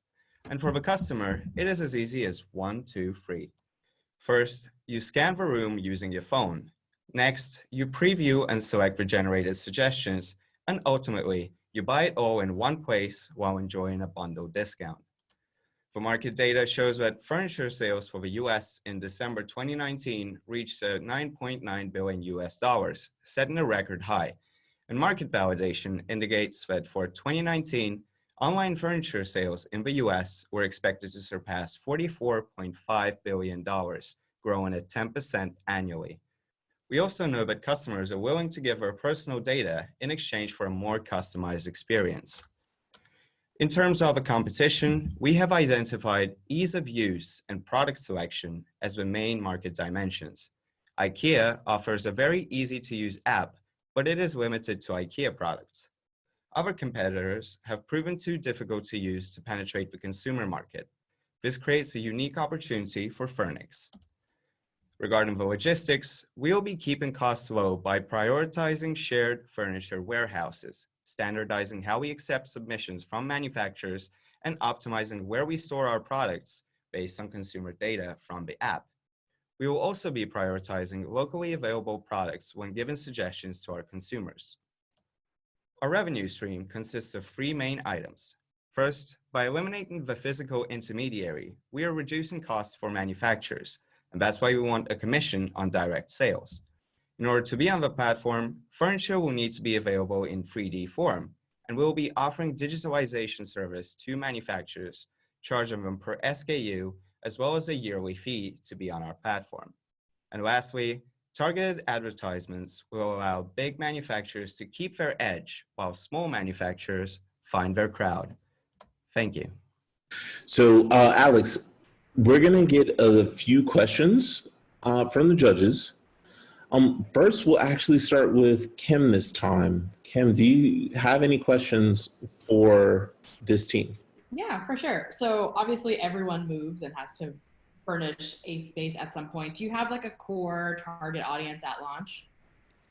Yes. The target market for Furnix is singles, college students, and individuals with high mobility who change apartments every 1 to 2 years. Furnix could be used by anybody who needs to instantly preview furniture in the comfort of their home. And with the after effects of COVID-19, we expect all age groups to be more adapted to online purchasing, and the expectations for what you can find online and how you preview it will also grow. Fantastic. So the next question we'll get from Dylan. Dylan, do you have a question? Yeah, in terms of how are you planning on building out, I guess, the inventory of assets that you need to populate from vendor websites? So this would be based on a submission form. So manufacturers, we would start with local manufacturers who would create submissions of our existing products to submit on our platform. Towards the beginning, we would be offering this at no cost to the manufacturers, but as we ramp up and as more products become available on our platform, our manufacturers will feel like they are left out and they will want to promote their products through Furnix. Very good. James Page. Thank you. You mentioned some of the other players in this space who have developed applications to help identify furniture for somebody's space. How have you guys developed your application, or are you going to develop your application to address some of the problems that some of these other players have faced and haven't solved well? So from the competitors that we have, IKEA is the only competitor that actually offers to then purchase items through the platform. The other applications are more directed towards users who want to just preview how it looks. For instance, House, it actually works more like a sticker on top of a picture. What we're doing is we're using Unity engine as well as Unreal engine, which offers a lot of real estate solutions in 3D modeling, in order to be able to preview it live by first scanning the room with the phone, having some sort of having a printout that establishes proportion between the printout and the floors as well as the walls, and then it's a basic optimization algorithm that says how much furniture can I include in here that matches the customer's taste while also fitting within a pre-established budget, which would be selected with a slider by the customer beforehand. Does that answer the question? Yes, thank you. Thank you. Right. I think last, Steve, did we cover you? No, I'll jump in. A few of my questions got stolen though. So the process in terms of using your platform, is it going to be, or do you envision this as being a fully automated process where the user isn't necessarily interacting with a person at all? And do you find there will be any, I guess, trust issues in kind of giving up your interior design to an algorithm? Mm-hmm. Well, to answer the question, how would I phrase this? Customers will be putting in their personal data from social media as well as based on tests before they begin to use the platform in order to establish an initial taste of what they like. Later on, there will be no human interaction at all. You'll be able to preview it with augmented reality. As you move the camera around, you will see it just like you would see a Snapchat sticker or an Instagram-like 3D model that appears in augmented reality. The items that you don't like, you'll be able to click them and they'll be re-rolled and generate something new. And each time you do that, the algorithm better understands what you like. One of the opportunities that we see in the future is that if we develop a good enough system that allows people to preview furniture, interior designers would want to use this platform in order to create designs themselves that they would be able to share with their customers. And then we would be charging interior designers based on a license. There we go. All right. So the next team that we have is gigLAW. So Haley, if you want to start to upload your slides, we'll start to introduce you. So gigLAW will be the next company. And we're excited to see what their 3 minutes has. So Haley, as soon as you are ready, comfortable, and in full screen mode, we'll be ready to start the clock on your first word. Okay, awesome. So what is one of the most archaic industries that is in need of revolutionary tectonic changes? It's the legal industry. I'm Haley Leviashvili, and I am the founder of gigLAW. gigLAW has been created to fill a blatant gap in the legal education system that is there, yet rarely discussed. When I entered law school, I knew I didn't want to go to corporate law, yet I found that there were minimal resources to help me find placements in any other field of interest I had. After waking up early every single morning and sending out over 1,000 emails just to get informational calls, I finally landed on the idea that would change my life: offer my legal services as a legal intern to complete project-based work for a monthly retainer fee.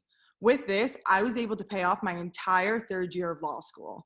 When I reached 10 clients, my friends all asked me, how can I do this? How can I make project-based money while in law school? And so gigLAW was born. We provide opportunities for law students to complete project-based work, earning a small income in law school, and allow for sole practitioners and small firms to receive high-quality work without the hassle of overhead costs. There are over 80,000 law school students that exist each year after 1L and 2L searching and scrambling for summer jobs. Law schools rarely provide the resources necessary to help these non-corporate law students land those jobs. Yet these aren't the numbers to pay attention to. It's the lawyers themselves.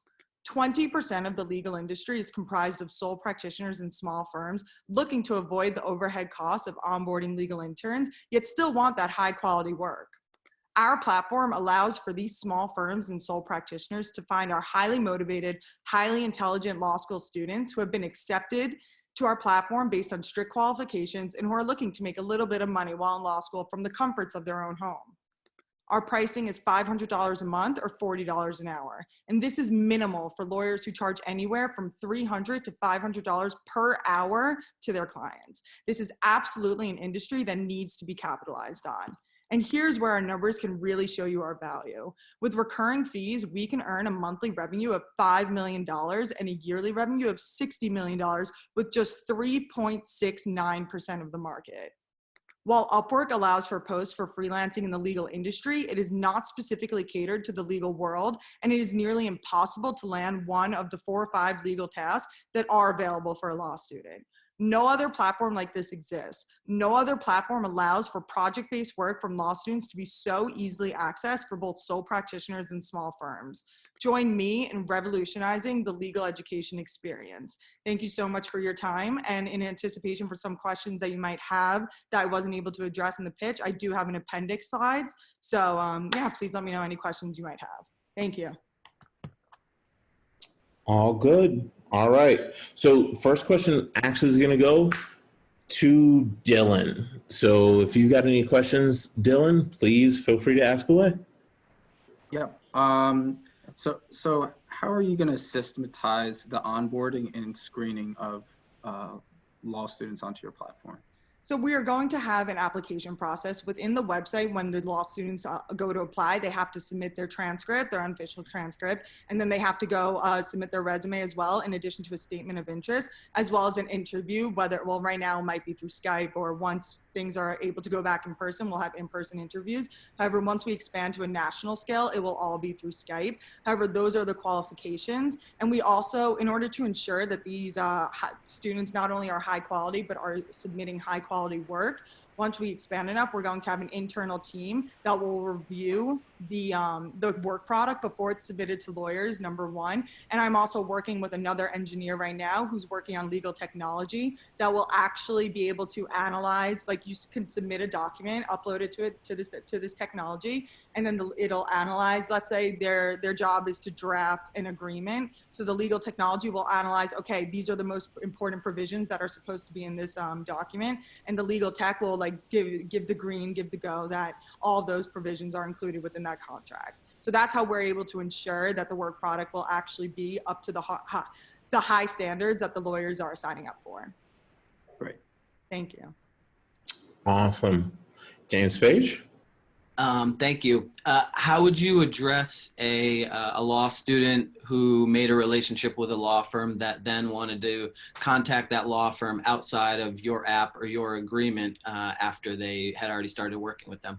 Of course. So within the agreement that everyone signs on to, they all agree that while that law student is in law school, they will be submitting all of that project-based work throughout the school year through the website. However, this is the beauty of it too, that it's beneficial not only for the lawyer and the law student to be able to get the work done, they can create that relationship. So let's say long-term, if this student wants to go work at that law firm, they'll be able to do so. But a main thing that I wanted to point out too is that lawyers, what they love most about this as well, is that they have access to legal databases that only law students get for free. So they get to avoid the costs of spending maybe $100 or $1,000 to those databases. So that's a major benefit that they will love to have, being able to work with the law students specifically, in addition to potentially offering them a job after law school. Thank you. Thank you. And Kim, do you have any questions? Yeah, I guess like Dylan asked my first question on the side of the students, but what about on actually like sourcing and onboarding the firms themselves? Is there like a particular size firm and what sort of industry? Yeah, walk me through that. Of course.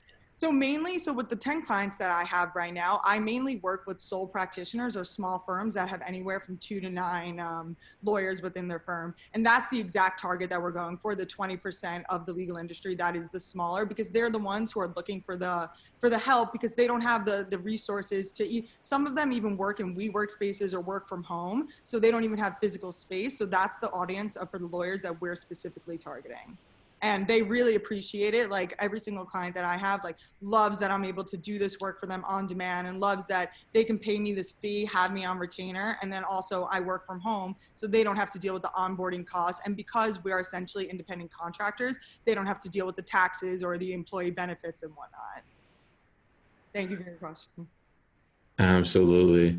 All right. So unfortunately, we weren't able to get through all of the judges' questions. So we have to move on to our next, which will be Kaflina.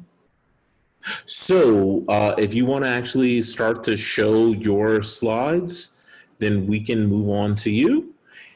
And as soon as you are ready, first word, I will start it. Tiana. Hi, I'm Tiana and I'm presenting Kaflina. Kaflina is the first brand that specializes in premium quality women cuffling shirts and uniquely designed cufflinks that aspire to bring confidence and authenticity in women. The shirts are made of 100% cotton and cotton silk blend, and the fabrics are produced in Italy in Thomas Mason mills. Currently, these fabrics are used for manufacturing only of men's shirts such as Eton and Thomas Pink. Kaflina shirts are handcrafted in Europe, Serbia. They come with a free pair of silk knot cufflinks and in a premium package in a reusable cotton bag. The cufflinks sold are made of silver. They're rhodium plated in order to prevent tarnishing. The vision of the brand is to become a global leader in women dress shirts, and the mission of the brand is to create a network and impact by creating the future generation of female leaders. Kaflina is not just a fashion brand, but it's a platform to inspire and encourage women. The real women models would be used and their success stories would be featured monthly. The business model operates as buy one, donate one. For every shirt sold, one shirt is made and donated to girls in need that are entering workforce. The trends in fashion industry indicate that people are leaning more towards the capsule wardrobe items, the clothes that give back, that are made to order with increased transparency of who made the clothes. And that is what Kaflina is about. In short term, I'm planning to sell directly to consumers through the e-commerce online store and Instagram store. In long term, I want to make collaborations with complementary brands, have pop-up shops, go into the department stores, and and eventually have worldwide stores. By the end of 2020, I'm filing for the trademark. I will start running the promo ads in order to build community and increase brand awareness, and I will launch by the end of the year. In 3-year time, I want to become leader in women dress shirts, and in 5-year time, become a global brand introducing new products, seasonal collections, and Kaflina Girls line.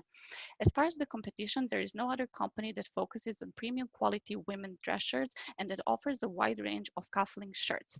Kaflina shirts are priced at $230, which is slightly above the average of competition, but this is due to the premium quality fabric hues, the unique design of the shirts, the unique feature of matching cufflinks and collar pins available, the free cuffling pair that comes with the shirt, and the free 2-day global shipping included in the price.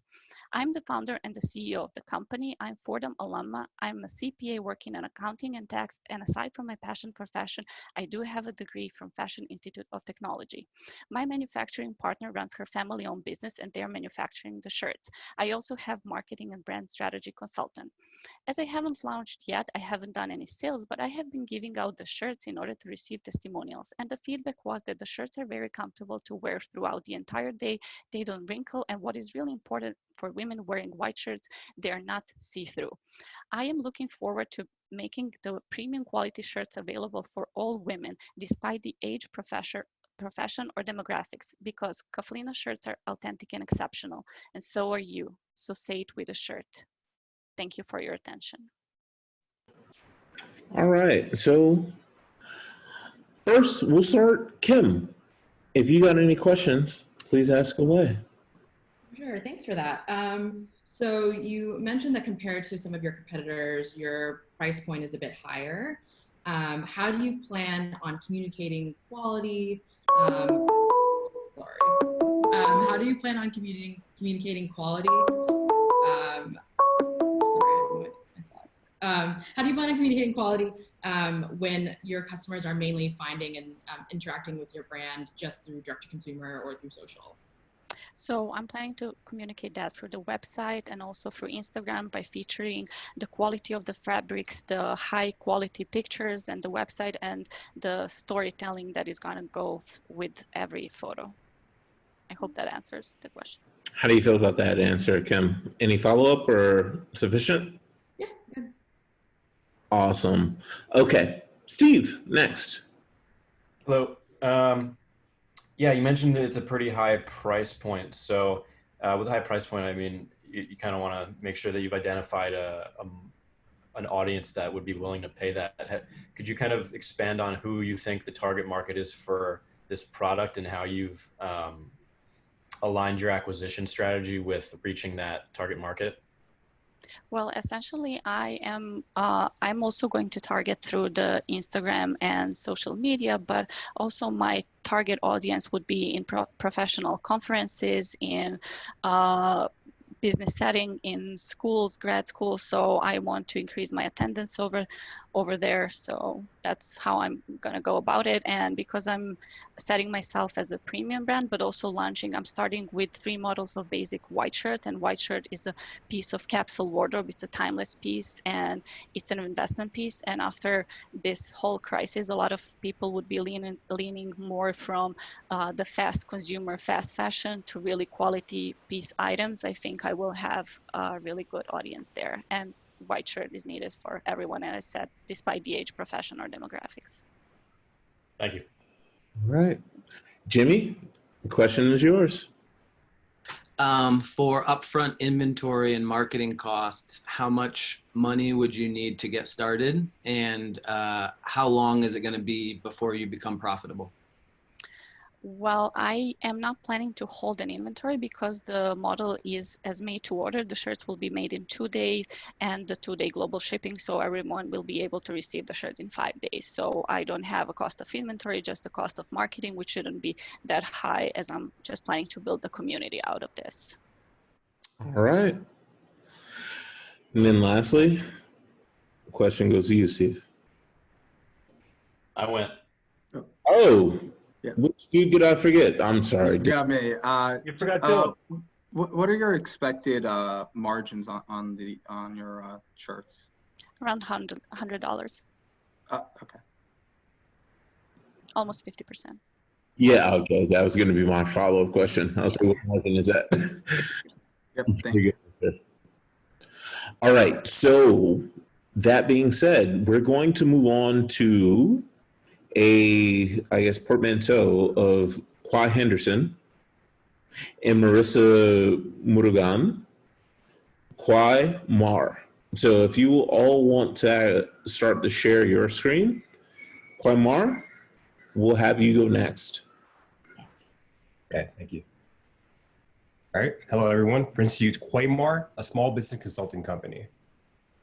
As a Black military veteran, I find it hard trying to overcome barriers such as after finishing school and starting a business. Such barriers included acquiring capital and developing lasting business relations, which was so foreign to me.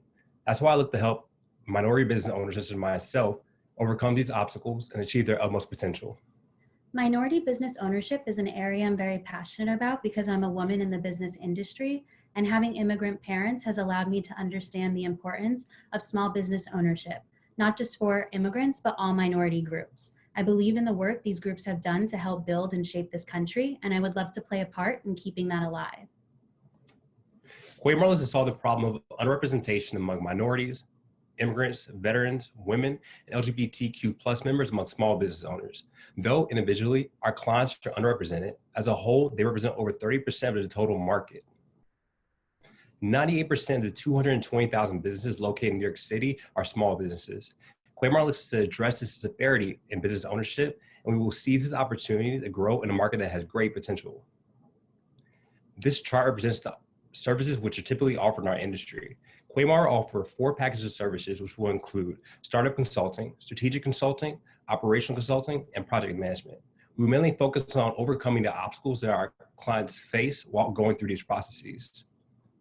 Such obstacles include issues that negatively affect the longevity of small businesses. Discrimination in professional services impact our clients' ability to achieve utmost efficiency, funding, and growth. More recently, due to impacts from shutdowns caused by COVID-19, small businesses are finding a hard time staying in operation due to decreased foot traffic and revenue. QuayMar conducted a survey of about 25 businesses in the New York City area, and common themes we found from those responses were issues with marketing, acquiring new clients, remaining competitive, and accessibility. In comparison to our competitors, QuayMar is more accessible, not just because of our cultural appeal, but the affordability of our services, which will be funded through service revenue and donation. In addition, the cost of our services will be apportioned to our clients' business revenue. QuayMar services are unique because we are specifically focused on serving clients from minority backgrounds. Our team comes from the same backgrounds as our target market, so we feel that we have a shared understanding of the issues these groups face and will better be able to advise our clients. QuayMar's social purpose is to promote diversity and equity in the marketplace by providing accessible consulting services. We feel we can bridge this gap of representation and really boost up local communities. QuayMar has a huge untapped market that we are ready to dive into, and we are on a mission to facilitate diversity among small business ownership in the New York City area. In order to embark on that mission, we need funding for development. That concludes our pitch. Thank you for your time. Thank you. And thank you. So we're going to start our Q&A with Dylan first. So if you got any questions, please ask away. Yep. So how is the commission or compensation structure supported so that these small businesses can afford the help they need? Sure thing. So in order to be affordable, we realized that we were going to go a little bit lower than most of the pricing of most of our competitors, which range from $100 to $150 per hour. We're looking to go more affordable at the max of $50, but it will be apportioned to our clients' revenue. And the funding for our business to compensate for this lower cost of services will be donations. So we'll be funded mainly by service revenue and also donations. Great, thank you. Fantastic. And next question goes to Jimmy Page. Is this a nonprofit organization idea? No, it's a for-profit organization. Yes. So it's for profit, but we're also, with the donations, we have the actual regular for-profit fund for our business, but at the same time, it has a social purpose, but we decided to do LLC. So I guess maybe the follow-up would be for those donations and vendors participating in the program, are you also looking to target minority-owned businesses? Yes, we would be. Yes, we mainly look to, we're looking to aim towards areas such as Harlem, originally Harlem, Queens, the Bronx, and we're looking at, so far we went around and actually had a customer discovery survey, and we saw that a lot of the current consulting companies that are available, they're not accessible either due to they're not targeting their businesses, and they're also not just plainly not affordable, and that's where we come in. Thank you. Yeah. And also, I guess, apologies for the QuayMar inflection on pronunciation. No worries. All right. Hopefully you don't get it too much. Next question. So we can go to Kim next, actually, and then we'll finish with Steve. So you mentioned that 98% of New York City businesses are small businesses. It seems like your potential customer base is quite fragmented.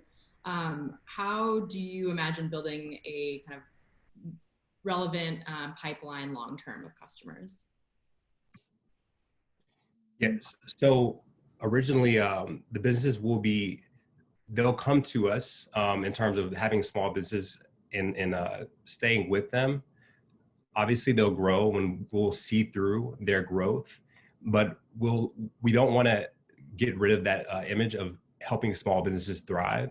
So while we will be appealing to those clients as they grow, our main focus will be to appeal to those smaller businesses and make like the grassroots perspective in helping people who may not have that idea fully flourish. And then lastly, Steve. Hello. You mentioned that pricing would be tied to revenue generated from these businesses. I was wondering how you planned on, I guess, measuring that. Is that going to be revenue within like the scope that you provide these businesses, or is it in general? Like, what's your thought process around kind of measuring that, and also what would you be taking in terms of what's your pricing model look like? Is it a percentage, or what is that percentage, and what's your thought process there? All right. So again, it'll be a portion according to it. It'll be more so a level. So we'd have a certain level that we'd cap it off at with a max of $50 per hour per billable hour. But everything below that will be a tier, up to about 5 tiers of pricing schemes, no lower than $30 per hour. And that's essentially how we would appeal to, even though they may not be a fresh business that has a limited amount of capital. It may just be a business that's struggling, that has had capital coming in, but they just have had a lull in their marketing and just overall operations. Got it. Thanks. And there we have it. So thank you for your presentation. The next team that we'll have is going to be ShadowMe. So Alex, if you want to start to share your screen, we'll get you ready to present. And we are there. So, okay. So on your first word, I'll start your recording. So hi, break a leg. My name is Alex DeVito, and I'm the founder and CEO of ShadowMe. Today, many students have no idea what they want to do and are choosing to either follow what their parents did or choose a random major and pursue it. As a result, this causes a lack of passion shown throughout the workforce. But what if there was a way for someone to experience a career before they pursued it? Introducing ShadowMe. ShadowMe is a platform that allows students who have no idea what they want to do shadow a career and figure it out. Why shadowing? By shadowing, a student can experience the day in the life of a particular career, allowing them to assess whether or not that career is a right choice for them. It also allows them to build relationships with future employers. Why should companies allow shadowing? A company that allows shadowing it is able to give back to the community, and which also boosts their PR image. It also allows companies to find prospect employees. So how does ShadowMe work? ShadowMe works by allowing both the student and the career professional to sign up. And once they sign, they are added into a database. When the student signs up, they are connected to a shadow advisor whose job is to work with a student and pair them with career professionals for shadowing. When I was in high school, I ran a successful pilot program. We helped 80% of the students and even helped a student get a job offer. Since we launched on January 19th, these are the companies that we are currently working with. Our competition. So we have identified three main areas of competition. The first is high school programs. The second is individual companies that have their own shadowing programs, such as a hospital. And third, career services. Progress to date, in 2015, we identified a problem. Since then, we have built a platform. We have a trademark on both ShadowMe and our logo. And currently, we are approaching businesses and building a team. Our business model is a freemium model, which means that it's free registration for both students and career professionals. However, we do plan to offer premium options such as shadow recommendations, a talent finder for companies, and special shadowing experiences. In the future, we plan on making a student portal, which allows students to directly communicate with students, which means that there's no need for a shadow advisor or middleman. Financials, the ShadowMe vision is that in about 4 to 5 years, we will become profitable. Thank you. Thank you. Okay, so we will start with James Page. Any questions? How many users do you think need to be on the platform? I guess businesses and applicants in order to provide a valuable service. Okay, so when I performed surveys in high school, the average student has 5 to 7 career interests in mind. So probably 5 to 7 times the amount of these students who sign up for career professionals. Thank you. All right, next is Kim Pham. So my question is around the ShadowMe advisors who, from my understanding, kind of essentially act as matchmakers between students and employers. How do you imagine scaling while making sure that that kind of profile maintains quality? Okay, so with the whole matching, so shadowing, it isn't based on finding the perfect career the first time. It's all about introducing students to different careers.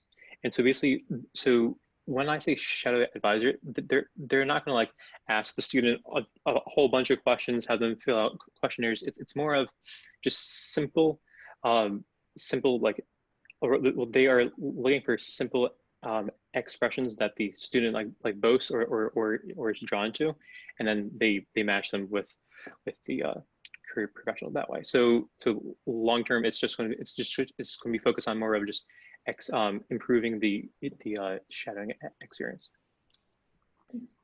Next question goes to Steve.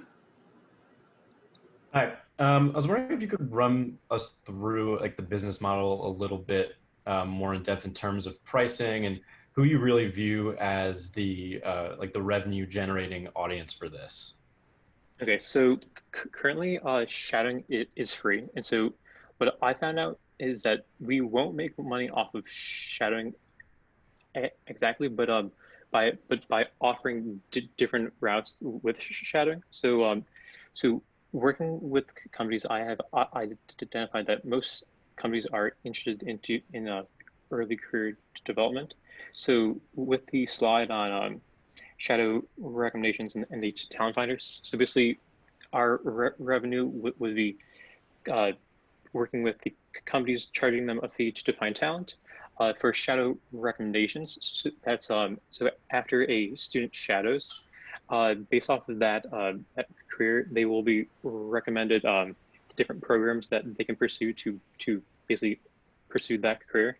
So that's the programs would pay a fee for that. And then also for special shadowing experiences, that would be like stars or athletes or people who are prominent would charge a fee, and we would just take a percentage of that fee.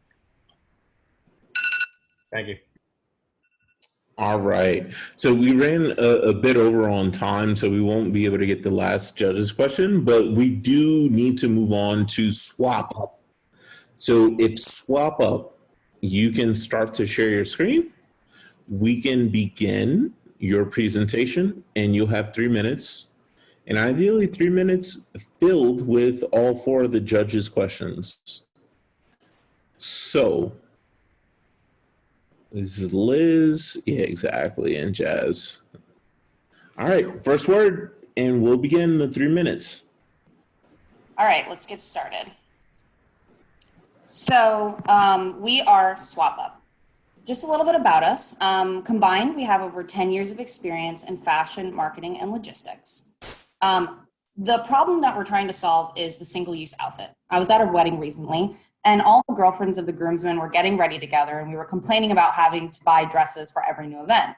While we know about a formal renting service, the consensus in the room was, why spend, oh, you guys are not seeing the change? There you go. Oh, okay.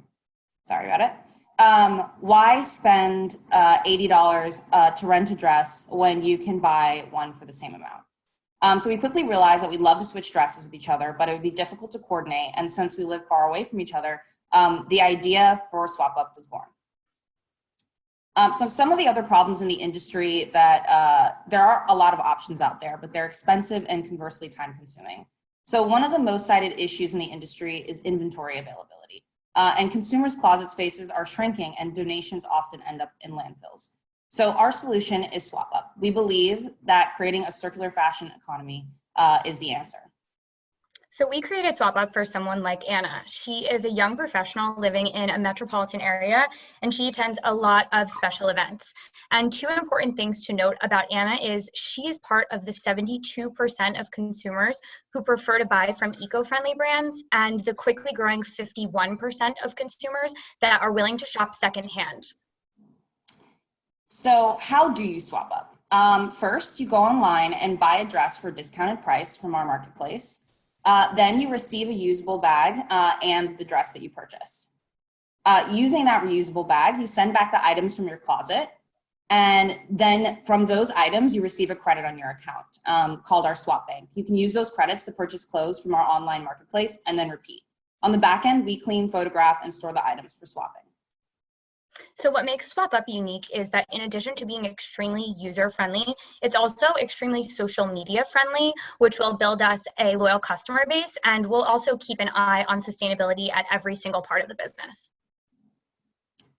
So just a little bit about our market. There are 2.2 million women in the New York metro area that fit in our demographic. And a survey done by us identified that 40% of women buy new garments for each special event. So that brings our market size to around 900,000. So we believe that we can capture about 2% of the market with a $15 subscription cost. That brings us to around 277,000 in potential monthly reoccurring revenue. So we recognize that there are other brands operating in this space, but SwapUp's corner of the circular fashion economy, we believe, is going to be at a very low price and a very high level of convenience for the consumer. So in conclusion, we ensure that our trend-driven swap bank and low prices will create a community of immensely loyal swappers. Thank you. Well, there we have it. Okay, all right, so we'll begin our Q&A. And the first question will go to Steve. Hello. What does your infrastructure look like in terms of inventory and shipping? Is it centralized or? Right, so we would start warehousing, but we will also want to premise that the platform is as kind of the second phase. So the first phase is going to be creating events, obviously when this crisis ends, to kind of like pop-up shops to understand our community, build the community before moving it online. And then the next step from there would be getting a warehouse facility, but I also just want to call out that we're really focused on the New York metropolitan area. So we would be limited to that and thus probably need a much smaller facility when we actually start up the community. Are you all social distancing? Where are you both?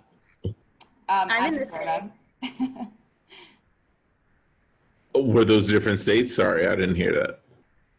I'm in Florida. That sounds like a different state. All right. Next question goes to Kim. Cool. So kind of one of my struggles with a solution like Rent the Runway is that I personally don't think it's my style. How will you have like a style focus to start when you're talking about building that very intentional small community? Yeah, absolutely. So we're focused on that younger demographic that is buying more affordable clothing. Like I do agree, Rent the Runway can be pretty inaccessible to people. So I think based on the price point that we're going for, we kind of sit in a trendier demographic, which means that our style is going to sit trendy, and then we can kind of put that into buckets as we continue to grow the community if that starts to diversify. Nice. Jimmy, next question is yours. Could you review the pricing model again? So it's just a subscription-based fee for users? Yes, so the subscription-based fee will cover our warehousing and cleaning and the maintenance of our platform. And then later we hope to kind of create that in a tiered system, like an exclusive group of people on our platform, but that will be in the later stages. There we go. All right, last question goes to you, Dylan. Yep. Can you walk me through how you came up with the current pricing and how does that stack in?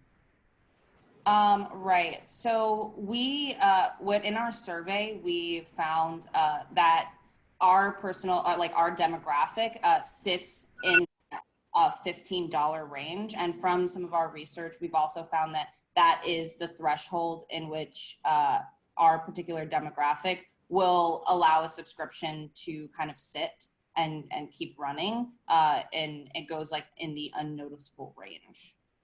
Great. Thank you. All right, and we are at our 3 minutes. So the next and penultimate group will be YouGO. So Mike, Casper, if you guys want to start to load up. Yep. We will get you on the screen, and then we will get you your 3 minutes, including your 3 minutes with the judges. All right. Let me know when everything's up and running. Yeah, we can see it. So on your first word, I'll start your 3 minutes. All right, Casper. Okay. Hi, my name is Casper. And I'm Michael. And our company idea is YouGO. Imagine this. It's 12:45 and you just got off your philosophy class and you're starving. But you also have midterm at 1 o'clock. So you go to the nearest fast food place, Urban Kitchen, and it's packed. You then go to the caf and the line stretches out the door. You finally end up in Starbucks. It's a quick line, you got your sandwich, but it's already 1 o'clock and you're late for your midterm. Does this sound familiar? If only you went to Starbucks first. What if there was a way to see how busy each place was before going there and know to go to Starbucks first? What we want to do is provide the ability to see how busy a place is before going there by using Bluetooth and Wi-Fi signals. We could count the amount of people in a particular location, which would then be displayed on a real-time heat map. So we're going to display our data on a heat map based on each individual business or university's floor plan. And we want to integrate it into our YouGO app for colleges and then build it into the business's pre-existing infrastructure, like an app or website. Our product helps customers see how busy a location is before going there. And it also gives businesses insights so they can make data-driven decisions. I'll give some examples. So you can give information for people in a time crunch for lunch between classes or work. Gyms can show how busy cardio equipment is or the weight area is. Restaurants and bars can optimize their happy hour deals, how much they should cut prices and at which times. And then cafes and libraries, like college libraries, can show how much space they have in real time. So right now, our only competition is Google Popular Times, but the problem is that it's not real time, it's not specific to the business's floor plan, and it's not always accurate. So right now, there's nothing to help students find a quick place to eat on campus, let alone offers value to those other industries we talked about. So our pricing structure is an initial fee of $50 per device and installation, and our monthly fee is $15 a month for the business, and that's for the software to continue the service of the heat map and displaying the data. So far, we've bought the hardware to for each business. There's a device and there might be multiple devices per business because it only covers a certain area. And then our current challenges is that we want the Foundry's help to test our product at Fordham. And then so we have a model to sell to businesses, a success story to sell them. Yeah, so that's it. Thank you. All right.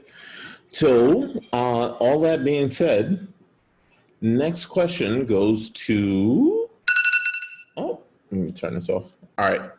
So next question actually goes to Kim to start. How do you all plan on, walk me through the plan for just like selling to local small businesses and getting them excited about, the data that you guys would bring to them? Right. So the first idea is to build it at Fordham so we have someone to show them. So we want to build our app at Fordham, show them all our different locations, show them how we have a predicted time, a waiting time to get their food at Starbucks or some other restaurant on campus. And to gyms, we would use the university gym as an example. So we would just build off of those same models and then sell them individually to the industries we want to sell to. And just say, we've did it in a gym already, in a restaurant already, this is what you would get. And you can get value. And by showing that we've given these other, given like these businesses the happy hour or gyms showing students how busy cardio equipment is. Next question goes to Dylan. Great. What's the range on these devices in terms of how many would be needed for a typical, call it small business location?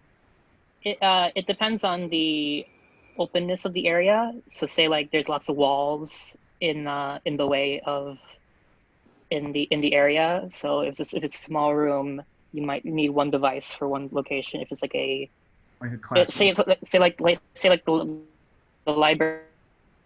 The library lobby area would be like 2 devices because it's a wide open area. There's no walls really blocking the signal ranges. So it honestly depends. Okay, thank you. Mm-hmm. All right. Jimmy? In the example of a gym or a restaurant or bar, which I actually think is a stronger example for you guys as a business example than maybe Fordham University.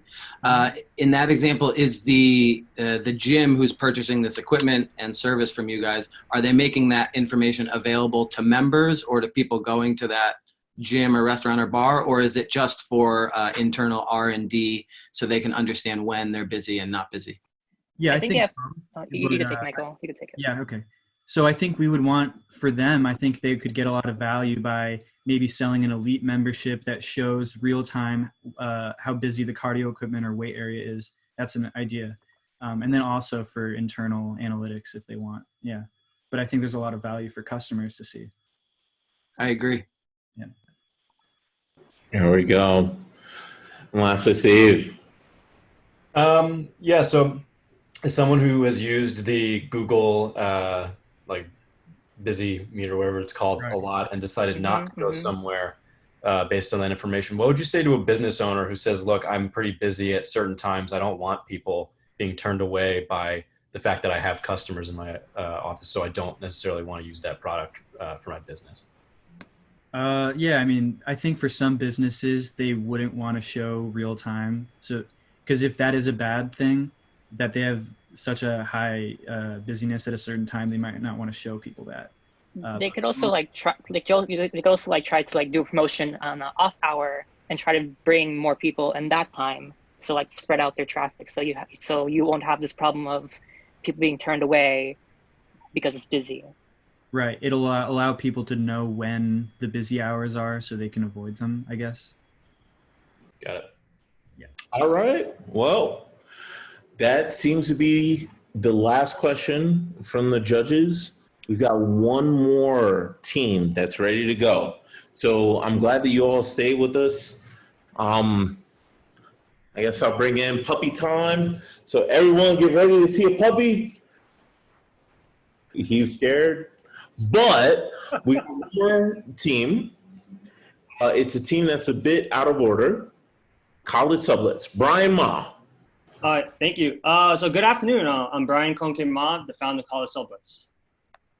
So back in fall 2017, my sophomore year, my 3 friends and I signed a mandatory 1-year off-campus lease from September 1st, 2017 to August 31st, 2018. But there was a problem. We all went home to intern over the summer months. So who's going to pay for our monthly rent? Luckily, I found a Brown University student to sublet my place, but it was so hard. But it's okay, but subletting is a legal process. Numerous college students signed a mandatory 1-year lease off campus, but only attend college for 9 months. So what about the remaining 3 months of rent payment? Who's gonna pay for that? Not me. Well, these are some of the solutions that help students find subletting around their college towns. You can see Facebook, you can see sublet.com, Airbnb, sublet, word of mouth is big, Craigslist, among others. I've talked to numerous colleagues from different colleges with their subletting experiences, and there are 2 words, complicated and hard. But it doesn't have to be like that. Why not use CollegeSublets? You know, it helps students find sublets and subtenants around the college systems. It's safer, easier, and faster, but why? First, it's a college-centric mobile app, and it only allows users to log in with the .edu email address. Easier, listing sublets to message students. It's a one-stop shop. You can pay on the app, and it's faster. It's a digital app that eliminates clutter and is results-driven. So this is how it works. First, you log in with your .edu email address. Then you could browse through the sublets. You could post information about sublets. You can also browse profiles and see who Brian Ma is. And then you can also put important information about yourself. But most importantly, there's important sublet facts that you have to adhere to. Right now, it's a freemium. We're trying to get as many users on the app. It's free, but we're trying to pivot to a premier tier business model. This is the team. And our overall vision is to scale to different universities across America. Major challenge is we're trying to figure out a business model that fits CollegeSublets. And since 2019, since its inception, so many achievements have been done. And I just can't say enough, but I thank my team. So will you join our journey? Thank you so much. There we go. All right. So we're going to start with a few questions from the judges. First one goes to Jimmy. For a college student trying to do a sublet, what makes them want to use CollegeSublets versus some of the other competitors that you listed out? Oh, that's a great question. If you don't mind, if I could share some of the screens, I have some information about that, if that's okay. All good, but just know you're under the clock. Okay, you know, I'm just going to answer the question. There's been a lot of issues with scamming. So the reason why they use CollegeSublets is very personal, and it has a touch that allows people to log in only with a .edu email address. That takes out all the clutter, all the ambiguity, and in fact, it really draws upon that college ecosystem, that safety, the authenticity that you can't get in any other app. Thank you. Awesome. Next is Ken. So the thing with kind of targeting college students as your consumer base is that there's basically like turnover in your audience essentially every 4 years. How does that affect how you think about marketing long term? That's a great question. Yes, it's catered to a niche market, college-centric students, college students, undergrad, grad. But the importance is there's an elephant in the room. it's focusing not on me as a senior, but it's focusing on their parents, their generations before them and after them. Why would students want to use a real estate company? Because they think that they know the person personally. But this app allows students and parents to log in and know that there's an accredited .edu email address that kind of draws the attention to authenticity, safety, and most importantly, trust. All right. Next question, Dylan. Great. Who bears the responsibility if there's a default in paying or if there's damage to the unit? So it's traditional to subletting facts that it does go bear to that responsibility goes to the tenant. So let's say I'm putting this profile up on CollegeSublets. Based on their approval with the landlord, if they can sublet to someone, every payment, everything is the responsibility of the tenant. So even if the app is there to help them kind of seamlessly find a sublet or subtenant, it's ultimately the user who's responsible. The app is just there to kind of facilitate that process, but we don't hold responsibility for that. Great, thank you. Awesome. Steve, last question is yours. Thanks. You mentioned wanting to transition to a premium model. Who do you envision as being who do you see as being the one who pays for the service in that situation? I can't speak for everyone, but I know most college students really rely on their parents as the prime breadwinners. So the parents are the ones that want their students or their sons and daughters to sublet their apartment so they can save money. So ideally and realistically, you have your parents' credit card or even a debit card in the app that pays a monthly premium for the service. And also the premium features allow even the parents to log in because they don't have the .edu email address. So it kind of gives them a layer of transparency and also access. It kind of values the parents as being part of the college student's journey in subletting. Well, there we have it. So if you haven't been paying attention, that was 10 full semifinalist companies that have been presented to you, including a really rigorous judging and Q&A by the judges. So what we're going to do is we're actually going to deliberate. So we're going to whisk these judges away so that they can decide who should go from the semifinals into the final round. And following that, we'll actually have a final round coming up shortly. So expect a quick break before we announce that. We will show a quick slide on when exactly you can expect the next final round to be announced. And, I think we've been having a little bit of trouble with just RIAA and how we can show music while you're doing that. So if anyone from the Fordham Foundry team wants to talk about what we'll do in the interim in order to just give you some entertainment, otherwise we'll see you shortly. So thanks everybody for sticking with us, especially everybody out on the YouTube channel, and welcome back to the final round of the 4th annual Fordham Foundry Pitch Challenge. My name's Al Bartosik. I'm the executive director of the Foundry, and it's been an exciting day so far. We had our social innovation winner, North Node, who took that prize, and now we are moving on to the finalist round after the 10 teams went through the semifinal presentation. So thanks to all the semifinal judges, and thanks to everybody who participated today. Given that the fact that we, in our wildest dreams, couldn't have imagined that we would be doing the pitch challenge using this technology. I would say so far so good. I'd like to make sure to thank everybody that's participated in this, and as well as, most importantly, everybody from the Foundry that's making this all possible. So Milton Sussberg, who is the director at the Foundry, who has been wandering around all day in all the various rooms and making sure that everybody is settled and ready to go. Sean Johnson, who's our assistant director at the Foundry, who was the moderator for the semi-final round. Brandon Kim, who's our entrepreneur in residence and did the social impact round, and is also the person who will be in charge of making sure that the finalist checks appear on the screen and look the way they're supposed to. And then most importantly, everybody else that's really been making this run. So Griffin Marr, who has been our technical director on Zoom all day. Griffin, thank you so much, because without you, we wouldn't have been able to make this happen. Then would also like to thank Chirayu Shaw and Joe Batista, both of whom I'm not sure if they're still on, but they were an integral part of making this all work. And then Will Brodlow, who has been tweeting out on social media this afternoon and making sure that as many people know this is going on as possible. So thank you all.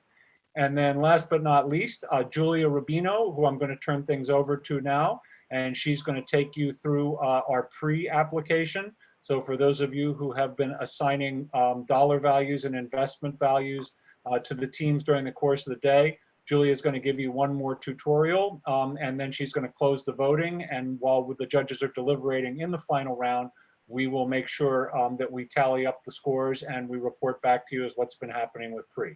So Julia, take it away.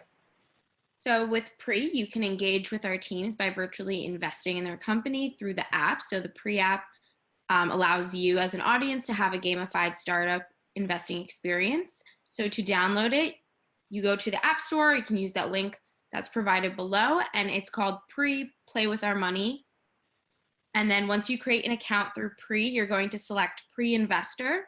And when you sign in under My Event Activity, you're going to select join and then use our pitch code, which is 2240, and you can join our pitch competition with our teams. And then you can also download our program with this QR code to see all of our participating teams and judges for this year's event. Thanks, Julia. Okay, there we go. All right, no problem. Thanks, Griffin. So I'd like to introduce the judges for the final round. We've got 4 distinguished judges, and one of the advantages of the technology is that we're pleased to have folks with us who otherwise may not have been able to make the trip to New York. I know 2 of them are in California for sure. So appreciate everybody making the time to do this. So Zuli Clark is the founder of Village, and she, I believe, is in New York. So Zuli, thank you so much for joining us. Kevin McQuillan is a general partner for OCA Ventures and the founding partner of the Focus Opportunity Fund. Kevin is coming to us, I know, from an undisclosed location in Northern California. So Kevin, thanks for making the time. John Murphy is the Executive Vice President and Chief Financial Officer of Adobe, who is the sponsor of the Pitch Challenge. John's also a Fordham alum and been a great friend of the Foundry. And finally, Hugh Nguyen, who's the CEO of ClearServe. And I think, Hugh, are you in New York still, or have you guys moved elsewhere? Oh, you're on mute. So we'll find out where you are in due course. New Jersey, sorry about that. Okay. So the 4 finalists are BeautiMaps, gigLAW, ShadowMe, and SwapUp, and we'll do them in that order. So without further ado, we will move to BeautiMaps to do the presentation. And then after that, I'll go around and call on the 4 judges to ask questions. So Brandon, whenever you're ready, take it away. My girlfriend loves makeup. Not only does she do her own makeup, she does it on other people as a makeup artist. However, there's a huge disconnect between makeup artists and their clients. There are clients who are in need of quick and reliable makeup services that are challenged with navigating different and unfiltered social media profiles, in addition to various scheduling platforms. And then we have the makeup artists who are challenged with finding and acquiring quality clients, as well as managing those social media platforms in an effort to convert engagement into business. The solution? BeautiMaps. BeautiMaps is a mobile app that creates convenience for both consumers and service providers. The clients will be able to search for makeup artists by preference, and makeup artists will be able to increase their consumer reach, manage their calendars, and accept payment. Right now, there's a minimum of 1 million makeup artists, freelance makeup artists on YouTube and Instagram. We believe the serviceable market is about 100,000 makeup artists, and we're targeting 10,000 of those. So our target market demographic consists of users who are most likely female, aged between 18 and 45, varying educational backgrounds, and they're interested in learning, providing, or purchasing beauty and makeup services. Based on an independent survey, 6 out of 10 women wear makeup 2 to 7 times per week. 7 out of 10 women are more likely to hire a makeup artist through a dedicated app. And 8 out of 10 makeup artists are currently looking for new platforms to expand their reach. In 2018 alone, the global makeup revenue was $503 billion, which is forecasted to be $830 billion by 2023, which shows a huge growth potential in this market. How it works. These are actual screenshots from the app, which is currently on my phone. The prototype, so we have a user sign in and sign up. The clients will be able to search for their providers based off their location, see their profiles, schedule appointments, pay within the app, and leave a review based off their experience. Business model is a transaction commission-based model. So there's a minimum of 10,000 daily makeup appointments in New York City alone. We're estimating that if we can get 1,000 in-app appointments, your average makeup service is about $70. So at a 10% commission, we're looking at $7 per transaction, which leaves our revenues between 2021 and 2023 at $7 million. In addition, BeautiMaps charges a subscription fee for elite members. And based on 200 members at about $100 subscription fee per year, we're looking at an additional $20,000 in revenue. This does not include revenue generated from ads. So competition, we have offline and online competition. We have local makeup artists, people who apply their own makeup and word of mouth. Online, people who are currently sifting through Instagram, StyleSeek, BeGlammed, and Gloss Genius. Market adoption, we're targeting beauty events such as BeautyCon, IMAX, and the Makeup Show. The partnerships are people that we're currently in partnership with at no cost. We were featured most specifically by Revlon, where they reposted our profile on their account, which gained us a huge amount of attention and traction. And the Instagram dual postings feature, which allows makeup artists to seamlessly upload their images. Our competitive advantages, I like to highlight, we have an early mover advantage. BeautiMaps is the first platform that focuses specifically on makeup artists, and the Beauty by Marketplace, which would allow makeup artists to seamlessly update their inventory within the app. Our one-year business roadmap, we are officially an LLC. BeautiMaps is a trademark word owned by the company. We have fundraised, and the app is developed and prototyped on my phone and not yet on the App Store. Right now, we are currently in the marketing and advertising stage where we're aggressively marketing and looking to do a pilot launch for the third quarter of this year. Moving forward will be updates and product development. A bit about me, my name is Brandon Adamson. I'm an MBA here at Gabelli, concentrating in finance and information systems, undergrad in business accounting, and experience working in banking and consulting, which I believe make me best fit to take this company where I believe it can go. Thank you for your time. That's great. Perfect. Thank you. Terrific. So let's start with Zuli. Zuli, you've got any questions for Brandon? Yeah, sure. Brandon, do you mind talking a little bit more specifically about the types, like the use cases? Like when specifically would people be searching for a makeup artist, and how are you thinking about retention? Sure, great question, thank you. So funny enough, similar to somebody who asked earlier, there are certain people who believe, who are just like me, who don't use makeup, who think people only use makeup on special occasions, which is just not the case. There are people who use makeup every day, and we're also making sure to highlight the industries where makeup is prevalent, such as music, movies, and things of that nature. So the reality of it is, based on that survey, there are people who are looking to actually hire makeup artists more frequently if they can have a dedicated avenue or channel to do so. Retention-wise, most people, based on that same survey, are, once they're satisfied with the makeup artist and they can find them in a reliable and quick way, are usually more than willing to go ahead and rebook that makeup artist again, or makeup artist for that matter at all again. Do you have a quick follow-up? Do you have a sense on how many times a month would a single person use a makeup artist? Sure, so that was a question that was asked, and this was someone who says they normally do their own makeup in addition to get their makeup done. And they, as a person who just goes to work regularly, get their makeup done professionally 1 time a week, so about an average of 4 times a month from that particular one person. Great, thanks. Thank you for that. John, we'll go to you next. Sure, that was a great presentation. I'm curious as to, I have 2 questions for you. One, your market sizing is US only at this point? Yes, correct. Okay, great. And then if you think about the relationship that's established between the client and your makeup artist, and you want to get the revenue from the in-app appointments, what stops the client from just booking directly now with the makeup artist after the first time? Great question. And Al and I have gone over this several times in our Foundry meetings, because essentially it's very different than, let's say, an Uber, where it's just automatic and you're just providing a pretty much not personal service. But the reality of it is, most of the makeup artists, especially if they have a big book and they're managing a lot of clients, they want to avoid that noise as far as the communication goes. So essentially, all the time, there are people, even the current platforms that they use, people try to circumvent it via maybe DMing on Instagram or just sending a text. But what it does is it messes up their calendar management.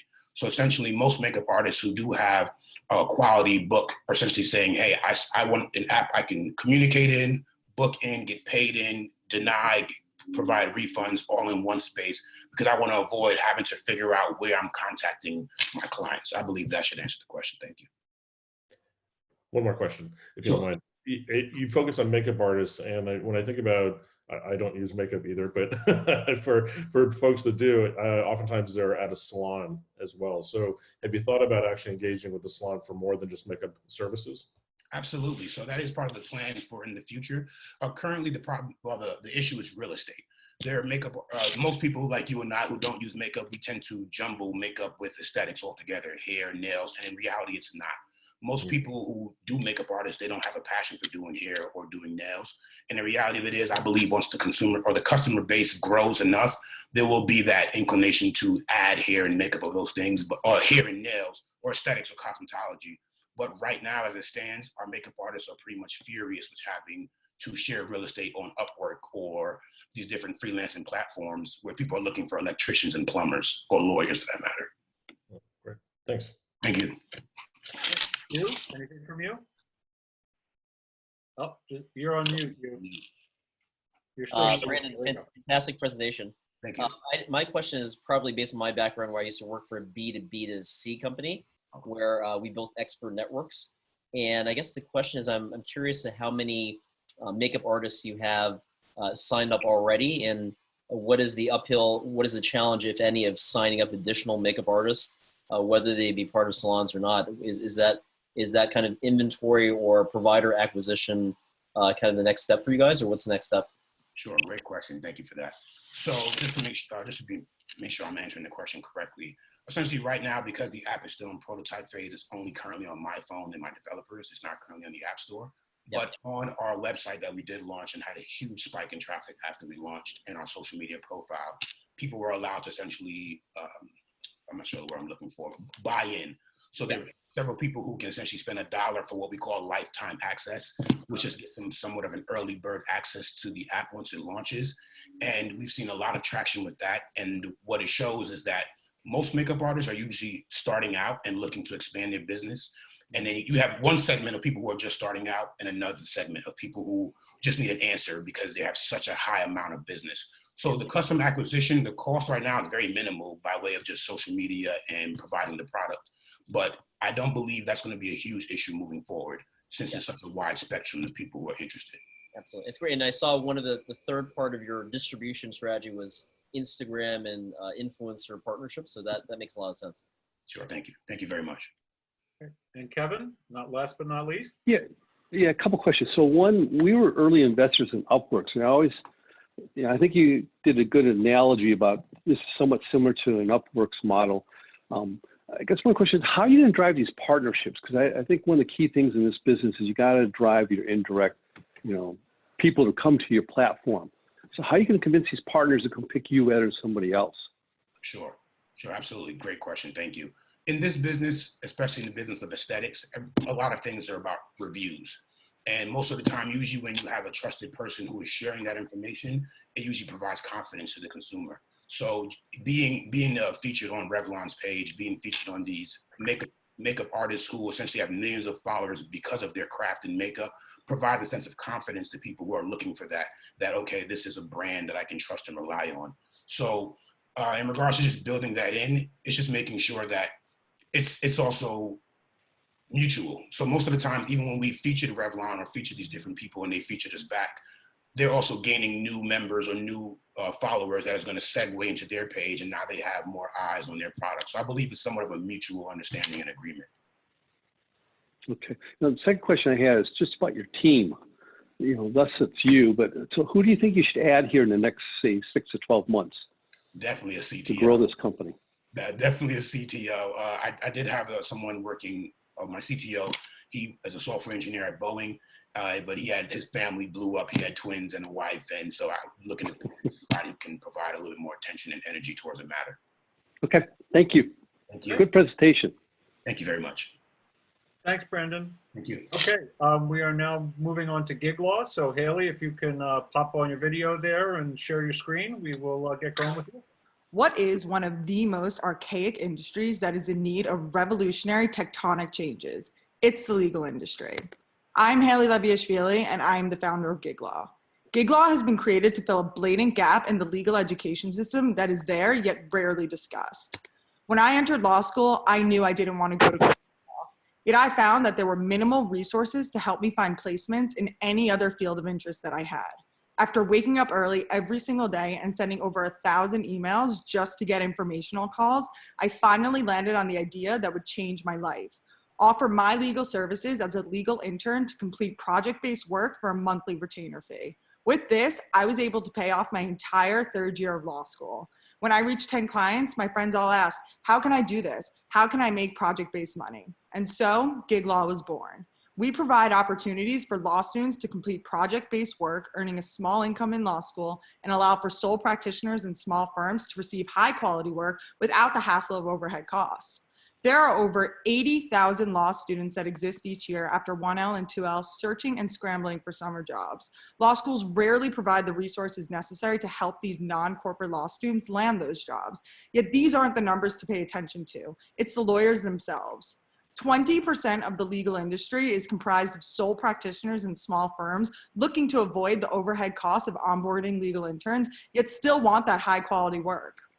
Our platform allows for these small firms and sole practitioners to find our highly motivated, highly intelligent law school students who have been accepted to our platform based on strict qualifications and who are looking to make a little bit of money while in law school from the comforts of their own home. Our pricing is $500 a month or $40 an hour. This is minimal for lawyers who charge anywhere from $300 to $500 per hour to their clients. This is an industry that absolutely needs to be capitalized on. And here's where the numbers can really show you our value. With recurring fees, we can earn a monthly revenue of $5 million and a yearly revenue of $60 million with just 3.69% of the market. While Upwork allows for posts for freelancing in the legal industry, it is not specifically catered to the legal world, and it is nearly impossible to land one of the 4 or 5 legal tasks that are available for a law student. No other platform like this exists. No other platform allows project-based work from law students to be so easily accessed for both sole practitioners and small law firms. Join me in revolutionizing the legal experience. Thank you so much for your time. Thanks, Haley. That was great. Thank you. So let's start with Kevin this time, if we could, and then we'll go down the line. So I'm a little confused. So is this for law students or is this for fully licensed lawyers? So this is the beauty of it. It's beneficial for both law students and sole practitioners and small law firms. So the sole practitioners and small law firms are the licensed attorneys, but they are seeking to outsource some work. Maybe it's legal research or drafting for the law students. So the law students complete that. Okay. Because, you know, I went to law school myself. And one of the things I think the law schools do not help people is how to run a business. So I think this is a great way for them to help learn how to run a legal business. Also, I thought this is great because it reminds me a lot of Upworks too. You're kind of the in-between person. You're charging people on both sides or one side of the transaction. Oh, I'm sorry. I'm so sorry. Yeah, so we're charging the lawyers $500 a month or $40 an hour. And so the lawyers are the ones paying the fee. It's free for the law students to sign up. However, you have to go through an application process in order to be able to actually complete the work. And so so the revenue is coming in from the lawyers themselves. But then the beauty of this is that lawyers themselves, I'm sure you know, law students are the only ones who have access to legal databases such as Westlaw or LexisNexis for free. So through this platform, essentially, the law students are able to complete legal research assignments and have access to those legal databases that the lawyers would normally have to spend either $100 or $1,000 on per year. So that's another benefit. And also in the contract that we're going to be sending out to these lawyers themselves, while during law school, these law students will only be able to complete the project-based work for these lawyers through the platform, it's also a way for them to connect and potentially have an employment opportunity down the line once they leave law school or even for the summer. So it's really it's a double value for both the lawyers and the law students. Thank you. Thank you. Thanks, Kevin. Let's go to Hugh next. Oh, sorry. I don't think I can. I'm on mute. It's my fault.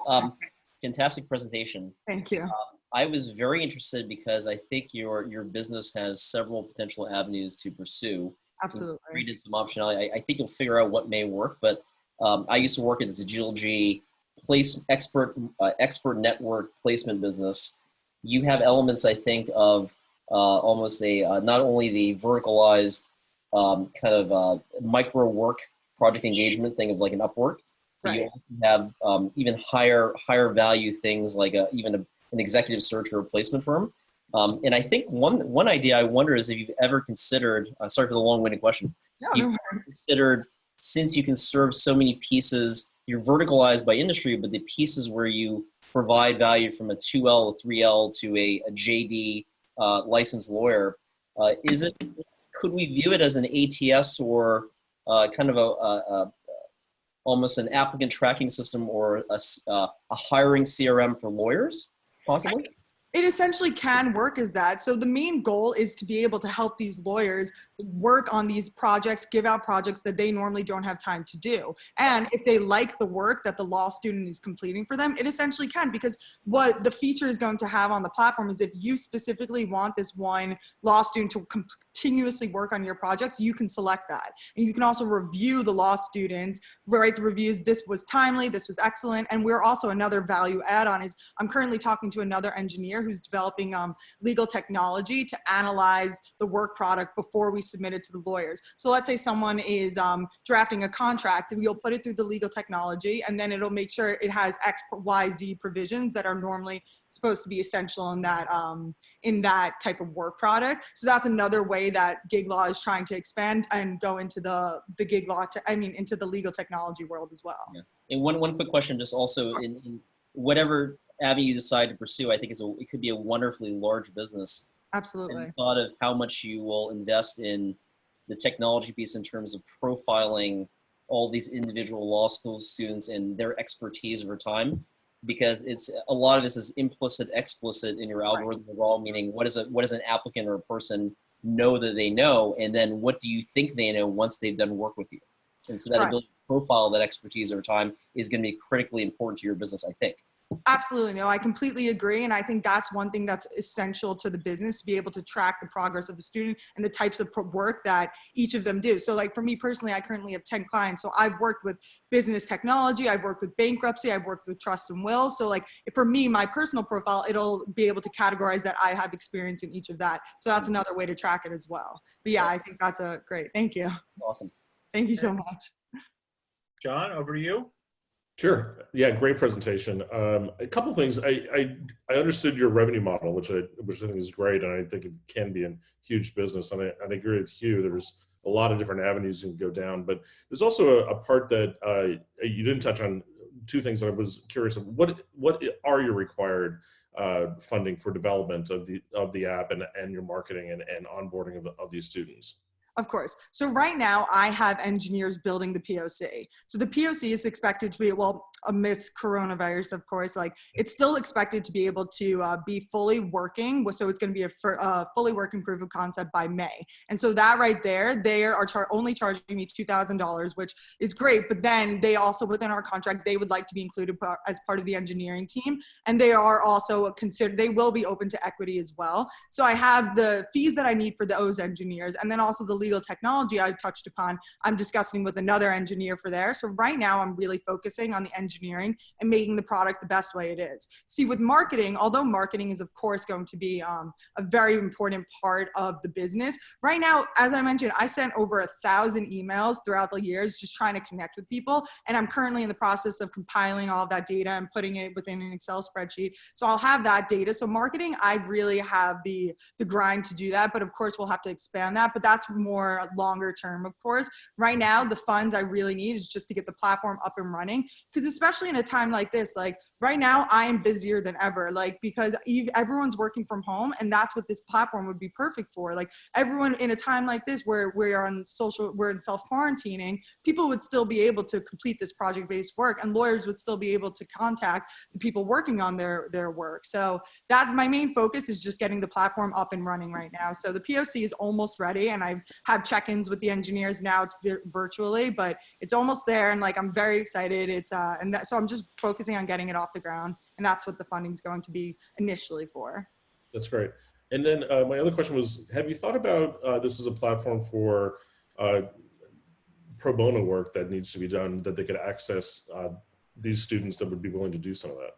Absolutely. So originally I would love to have a whole sector of this, because I personally, like I went to law school and I originally wanted to go into some combination of human rights and entertainment or something like that. So I have a really big passion for the fact that the legal system does not benefit the people that it should be benefiting. So pro bono work, absolutely. I want lawyers to be able to feel like, okay, they can move stuff from their plate, hand off some to lawyers if they want to law students, if they want to do pro bono work themselves, or get some research for the pro bono work. So this could be a direct tool for them. And as I said, $500 a month for a lawyer is really not, it's minimal for them. So they would be willing to spend that, and then they could focus on pro bono as well. And once this is bigger, I really do hope that I can have some sort of social justice as part of the platform as well. Great, thank you. Thank you. Thank you. Okay, and last but not least, Julie, questions? Yeah, again, great job, Haley. Thank you. So I've used a lot of different types of platforms similar to this for different things. And one of the things that always strikes me is how long it takes to find someone to do the interview process and to match. And I know you talked briefly about the vetting process on the student side, but have you thought much about the vetting process on the small business side, on the legal side, so it's beneficial to both? And is there sort of any technology that you're doing to sort of make that connection or those hirings faster?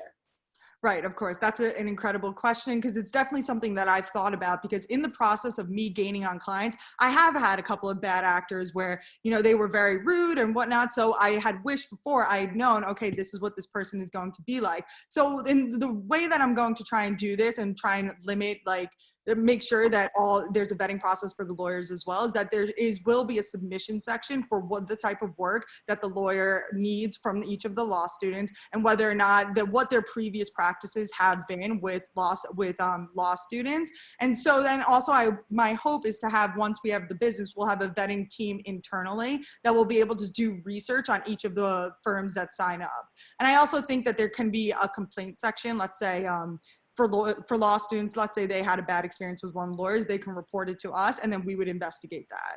So I think that there just has to be a team in place. But the legal technology part of it, right now I'm mainly focusing on how to ensure the work product is applicable and it's the highest quality that these lawyers are working for. But the legal technology engineer that I'm working with, we're constantly bouncing ideas off of him. So this is something that I would definitely bring up with him and see what his thoughts are of how we can maybe like scope the internet, scope AVA, and like all the different legal websites that have reviews of the lawyers. And then if we find bad reviews, we can flag that and go from there. But that's an excellent, thank you so much for even bringing up that question. That's a great point. Julie, you all set? Anything else from you? You're good? Yeah, I'm good. This was great. Thanks. Thank you so much, everyone. Great. Haley, thank you so much. So now we will move on to ShadowMe. So Alex, when you're ready, you can share your screen and we'll put you in the spotlight. Hi, my name is Alex DeVito, and I'm the founder and CEO of ShadowMe.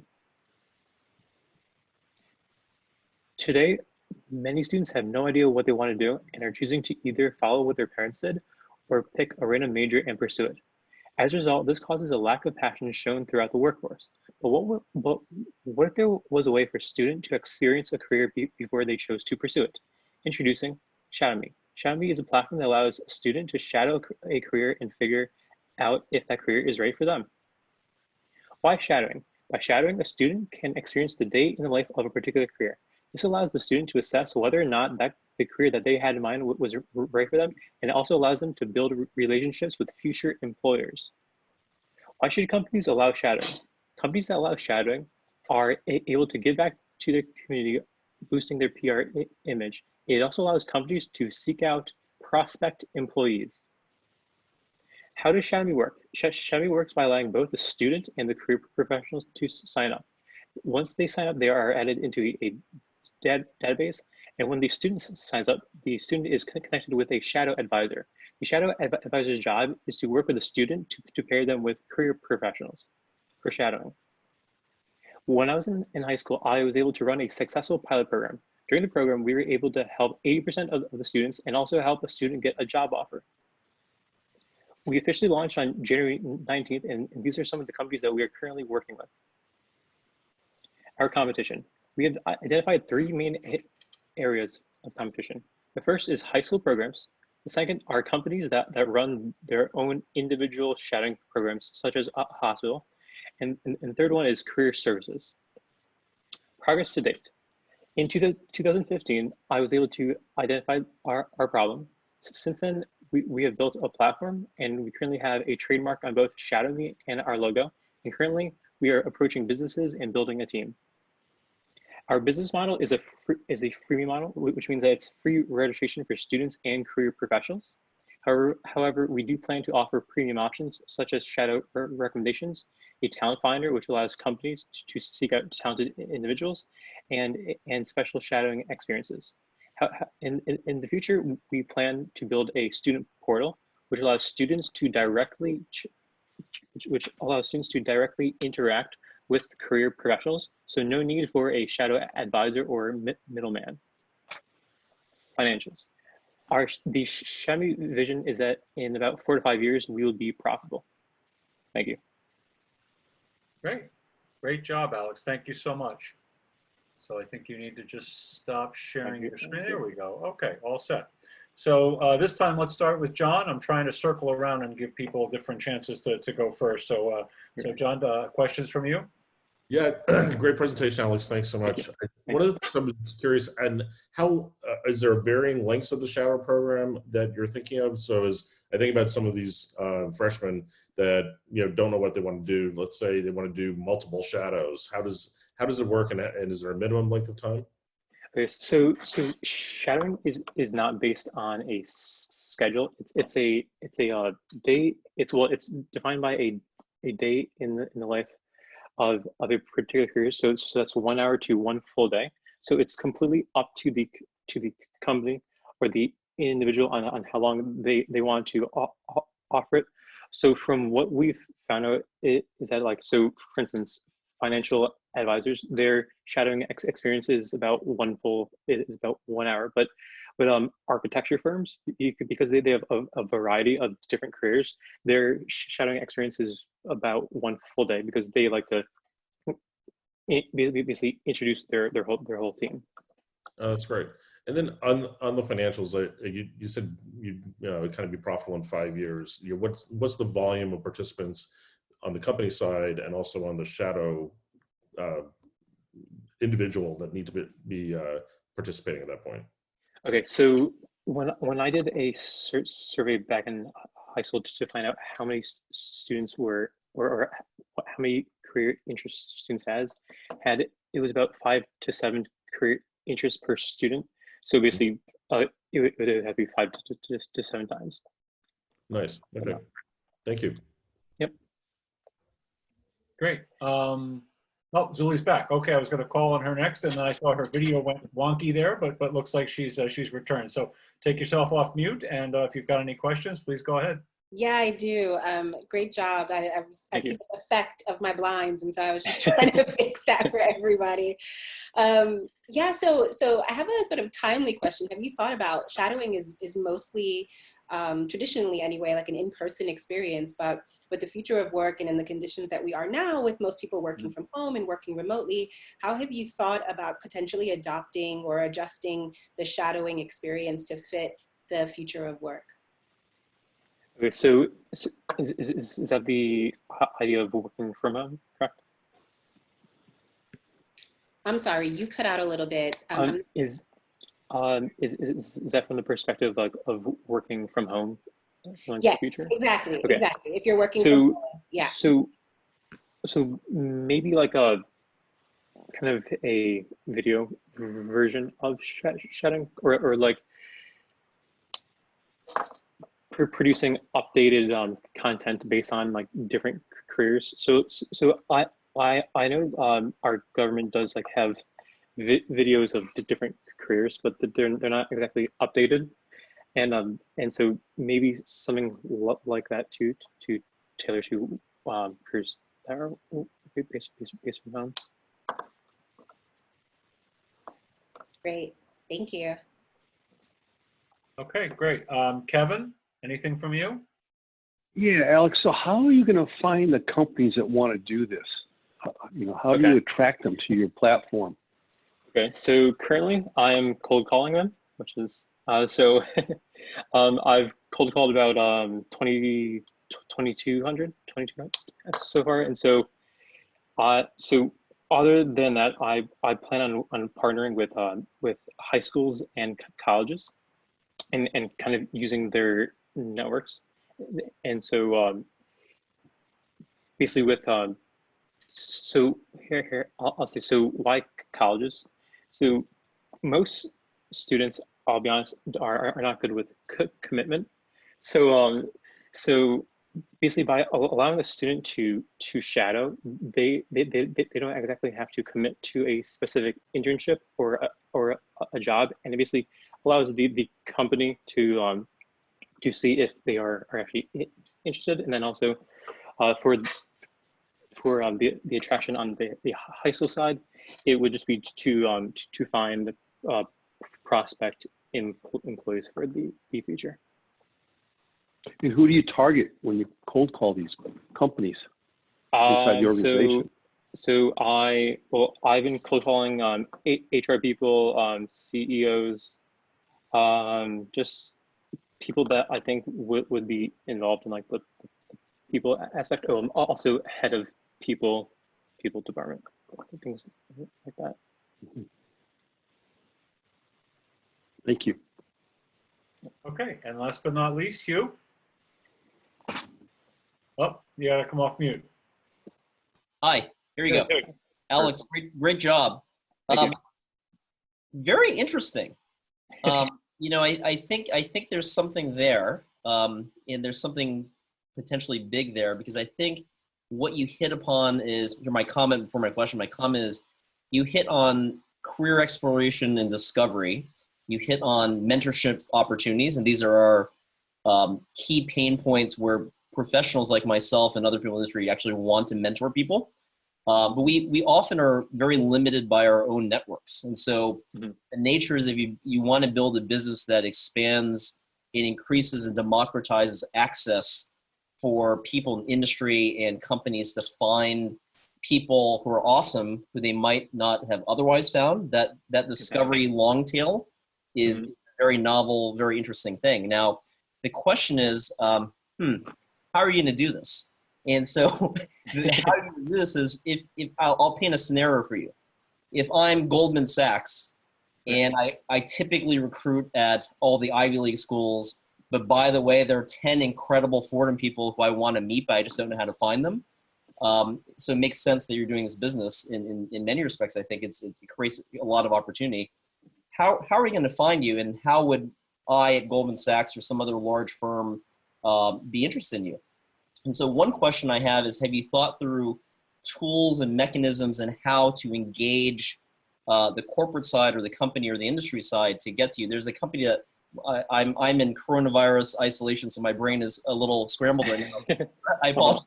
My beard was just crazy. I shaved just for you guys. There was a company in Los Angeles that was VC backed. We had hired, we had acquired a company run by a 21-year-old high school dropout. She's just an incredible social entrepreneur. We bought her business, and then the next business she started, and I'll email you if I ask Al for your email later. Okay.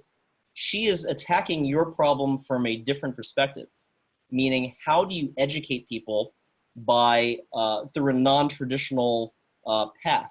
And so her solution was developing, and I'll send you the name, her name and the company name, I'm just blanking out right now, where she essentially developed a weird kind of like 3D simulation algorithm. That doesn't mean anything, but essentially she developed this thing to learn how people learn and how people think. And what she's developed this simulation of, let me take an example. everyone on this Zoom call right now will be given a problem of how to build a sustainable reef or some problem like that. And you have a simulation and you go through it and you try to work through it. And then the algorithm will actually observe how you respond and make decisions. Now, the great thing that she's done in this platform, it's a cool product. She's gotten large companies like McKinsey, kind of like where you're headed, McKinsey to actually send these links out and these tests out remotely to college students to expand their reach and where they will look for students.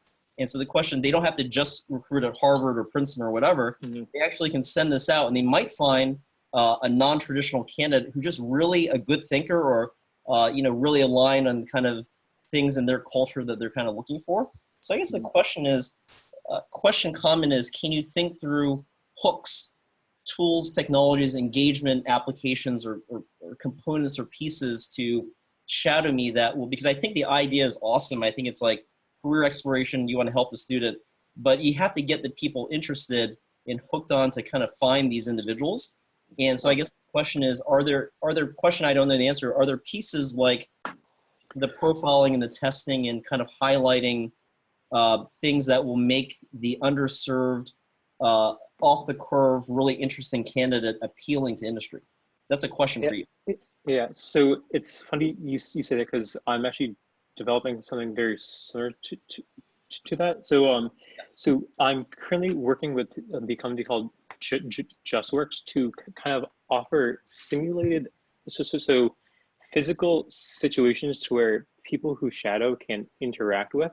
So so like kind of so instead of a 3D simulation, like they can just go to a business and work on X, Y, and Z as a alternate to shadowing.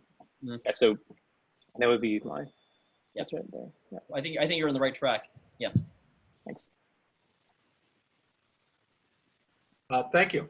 So last but not least is going to be Liz and Jazz, and they're going to talk to us about SwapUp. So whenever you guys are ready, you can share your screen and take it away.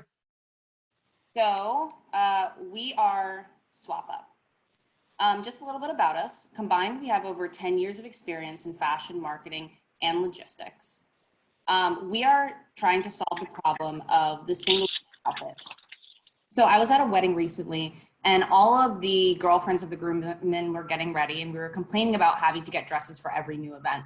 And while we know about a formal rental service, the consensus in the room was basically, why spend $80 to rent a dress when you can buy one for the same amount? So we quickly realized that we'd love to switch dresses with each other, but it'd be difficult to coordinate since we lived far away from each other. And so that the idea of SwapUp was born, creating an online swapping marketplace.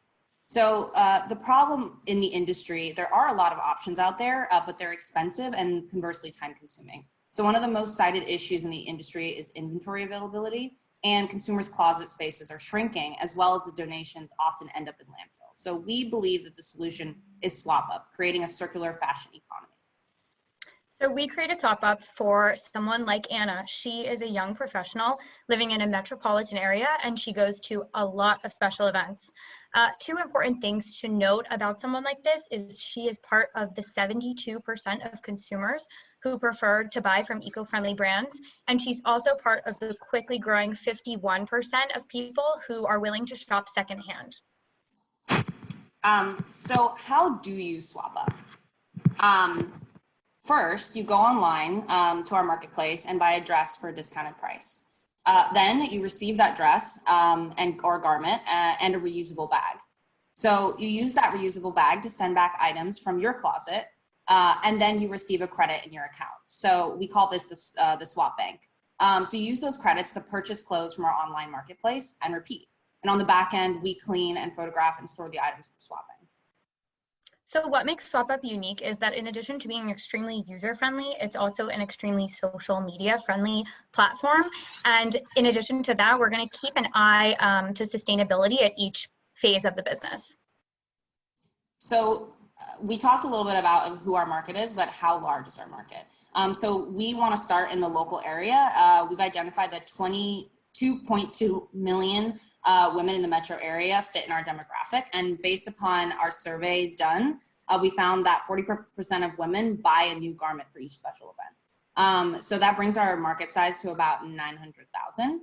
And so we believe that we could capture at least 2% of the market. And with a $15 subscription cost, that brings us to about 277,000 in potentially monthly reoccurring revenue.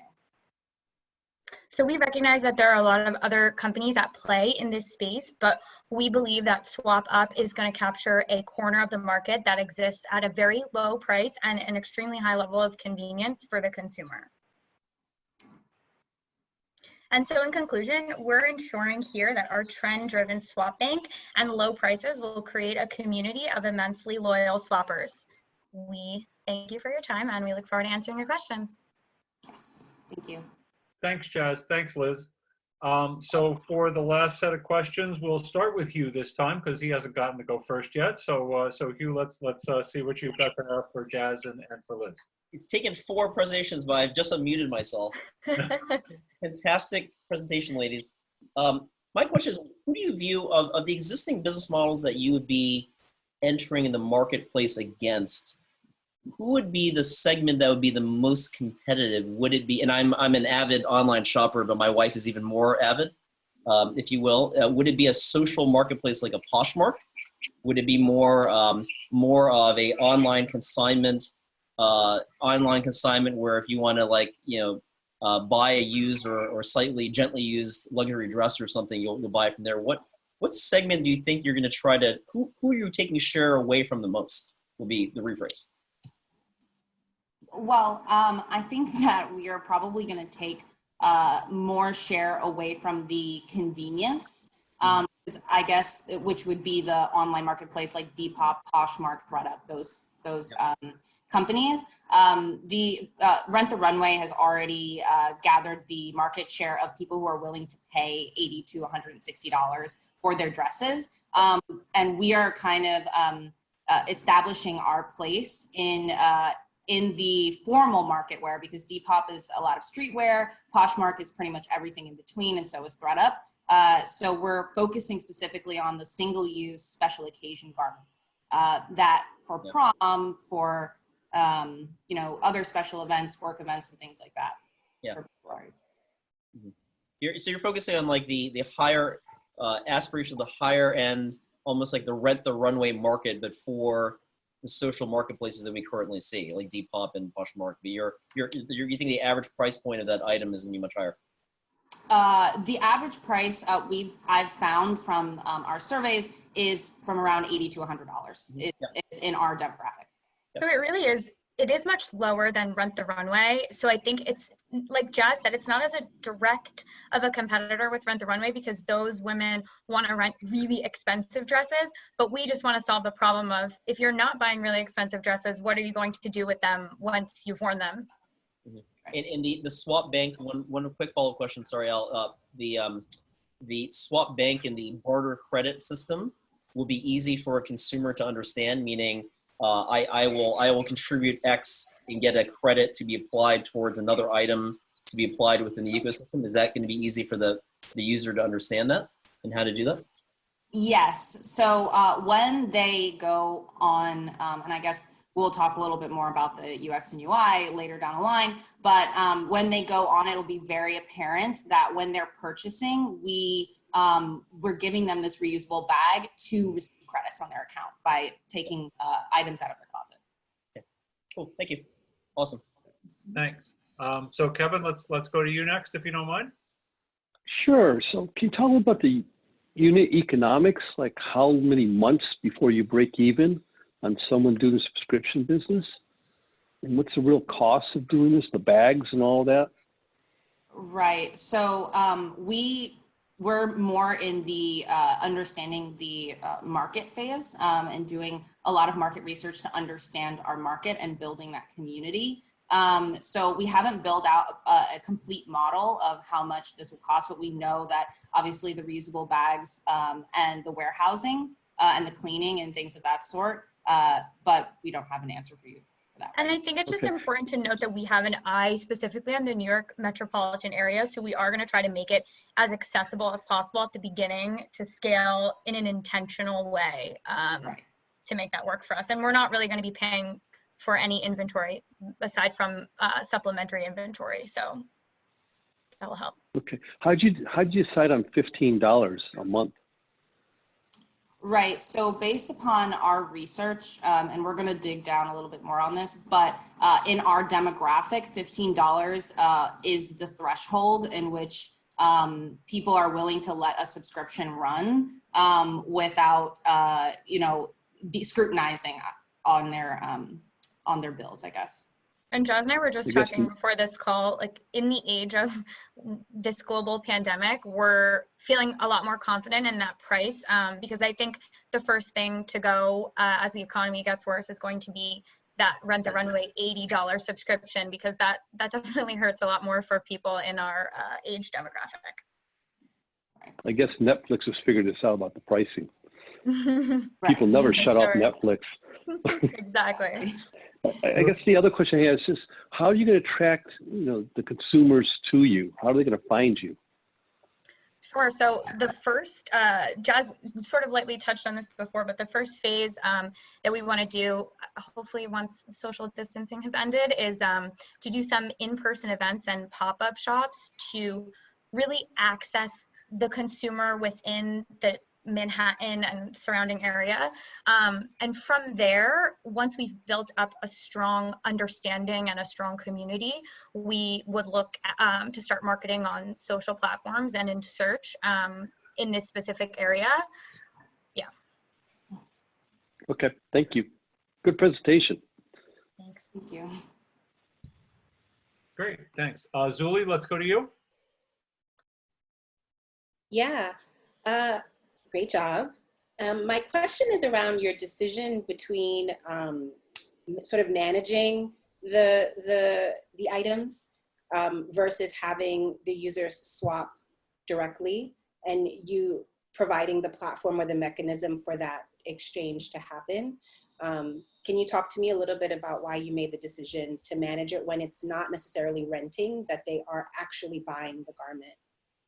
Right. So from some of our surveys and from speaking with current users and as a current user of Poshmark, Depop, and I've used Rent the Runway as well, one of the biggest issues for people on those platforms is the convenience factor.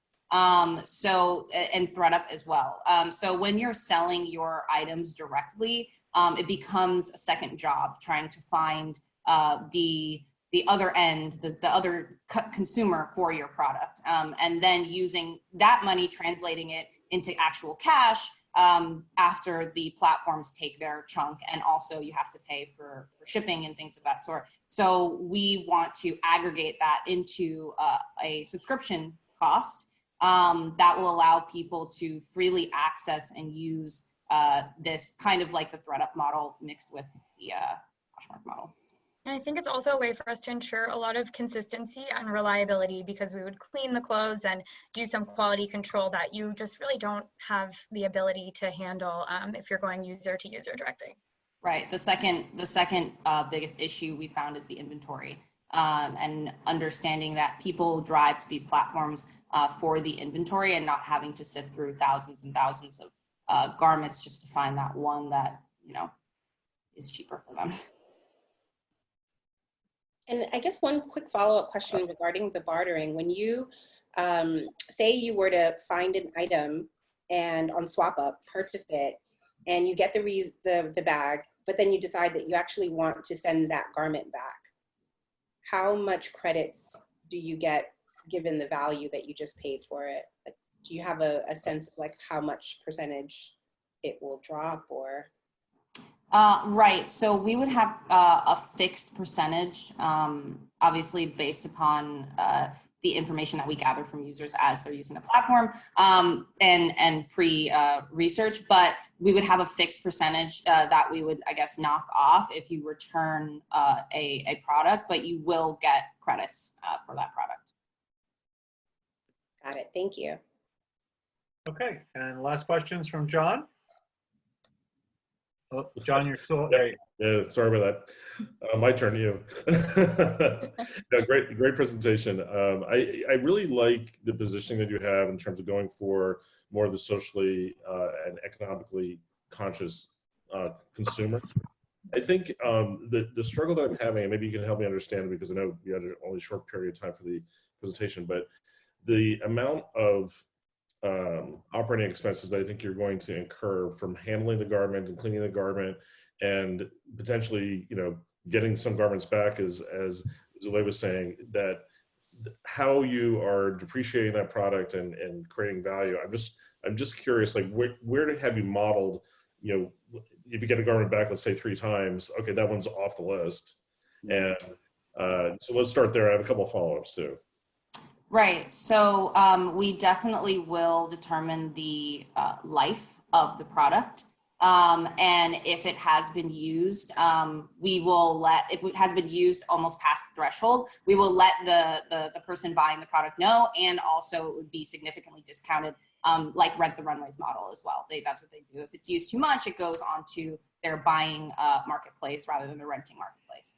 And then we also feel as if, our consumer is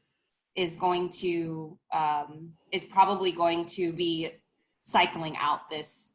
So we wanted to address that problem. So thank you for that. Well, yeah, and if I could just add, I also worked in the apparel industry for a long time, and I'm seeing some very interesting new businesses crop up that are actually taking garments and breaking them down and like making t-shirts out of them. So I do think go forward, it's an interesting idea to have a partnership with someone like that that's going to then take our product to the next phase of its life cycle. Right. And then with the subscription price that you set at the $15, have you thought about any other premium services you would add on to that in the future? Right. So we talked about a tiered system as well for our more premium market to kind of expand our market share. And then we also, we talked about wardrobing partners. We know that H&M right now is doing a buyback program where you can bring in the garments and they will give you a percentage off of your next purchase. But we found in our research that a lot of those garments actually end up in landfills. And so consumers are getting wise to that. So having those partnerships and maybe being able to pull some of their inventory into ours as a supplement and then stamp them as this being in the sustainable marketplace, even though they are fast fashion. And then my one other follow-up question was, just in starting this, what do you think the size of your garment catalog needs to be to actually start to get traction? That's an interesting question, because we need to cater to a lot of different sizes. And that's where Jazz had mentioned the wardrobing partner. So a lot of department stores have returns that are in perfectly good condition, but they cannot resale them for one or the other reason. Based on the size of our market, I would say we probably need to account, I don't know, Jazz, what do you think? Like at least 3 to 4 dresses that would cater to each customer. But again, that's going to kind of have to evolve as the market builds and we see all the data on our community. So we'll know who is X size and what are their preferences. Right. Great. Thank you very much, guys. Thank you. Okay, thanks everybody. So what's going to happen now is Griffin, through the magic of his fingertips, is going to send all of us judges and Sean and Brandon into a deliberation room. We will be back with a decision, and then John will be announcing the 4 winners. So stay tuned. And okay, we are back. Hopefully, there we go. Hi, Griffin. So thank you all for attending, and we have all of our participants. Oh, thank you, Dean Rapiccioli, for joining us again at the end here. Appreciate that. I was really impressed, Al, with the groups. I really was.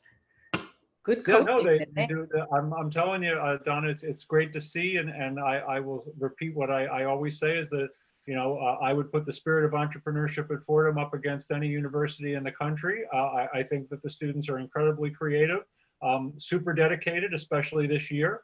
So thank you for noticing that. And it looks like, do we have everybody back yet now? There's Brandon, and there's Liz and Jazz and Haley and Alex. Okay, so everyone's here. So again, thank you all for a great day. We really do appreciate it. I'm going to turn this over to John Murphy, who is with our sponsor Adobe, and he's going to say a few words, and then we'll go through the handing out of the awards. So John, thanks a lot. Great. It's fantastic to join you guys in this manner, given what's going on around the world. But you know, Adobe was thrilled to be able to sponsor the Pitch Challenge, and you know, we've done this at a few other universities, and the uniqueness of this format, given what we're going through, you know, I was just dying to see how it was going to turn out, and I think it was absolutely fantastic. I think you guys did an amazing job. I know it was a lot of work to kind of re-swizzle this very quickly. So to the team and to all the participants, I thought you did an amazing job. And you know, for Adobe, for a company like Adobe, a lot of people just know us for, you know, some of the core products like Acrobat or PDF or Photoshop. But in reality, our whole mission is actually to change the world through digital experiences. And what we're doing today is an example of that. You know, from the moment that you wake up every morning till you go to bed at night, the media that you consume and the ads that you see or the apps that you're using or the websites you browse or shop through throughout the day, chances are every single one of those experiences were touched by some type of Adobe technology. And its experiences have been at the core of our business since the company's founding. And through our products, we're transforming how people learn, work, play, and do business. And that's the power and opportunity of digital experiences. And what I saw today was just so much innovation and digital nature of engagement. It was really impressive. So again, fantastic. So with that, I won't belabor this anymore. I know you guys want to know who's winning. So first up in the fourth place is ShadowMe. There's a wonderful check for ShadowMe for $2,000. Congratulations. Congrats. And next up in third place, another great performance, BeautiMaps. All right. And in second place, any drum rolls? No? In second place, SwapUp. Great. $5,500 check there. And then, of course, in number one place, gigLAW. Congratulations. Let's Nice. go. Great. Yay. Thank you so much. Wow. Wow. Fight on, by the way, John. By everybody. USA. Wow. Thank you so much. This is incredible. Oh my gosh. My heart's Thank you. You did a great job, and I'm not sure if Joe Batista's on here. Maybe he is, but he has just sort of sent me over Slack the list from Pre, the app that we've had everybody using all day. And strangely enough, the judges got it right if you want to talk about the will of the people. So gigLAW raised $19,000, and they came in at number one in terms of, not real money. Sorry, Haley, but you know. I know, it's okay. The virtual money, right? So number two was BeautiMaps, and number three was Speak and Practice English. So there you go. So those were the three top teams in terms of using the application. We thank all of you, and we will certainly be in touch. Please, everybody, reach out to us. Brandon knows the drill, having been through this last year, and we will work with you to figure out how to get the funding there. Dean Rapiccioli, I don't know if you want to say a few words here as we wrap up, but thank you. Thank you all, and I'm so proud of you. So much innovation and creativity. I want to thank Griffin for managing all of this, and Al and the whole team, Sean, Milton, everybody at the Foundry, and especially all of the teams. You really did a great job. You made us all proud, and you brightened our day. So thank you, and congratulations to everybody. Yeah. All right. Thanks so much. Thanks, everybody. Thanks for sticking with us. Thanks, Adobe. Thank you. Very welcome. Yeah. Take care, everyone. Stay safe. Stay healthy. Be well. Okay. Bye-bye.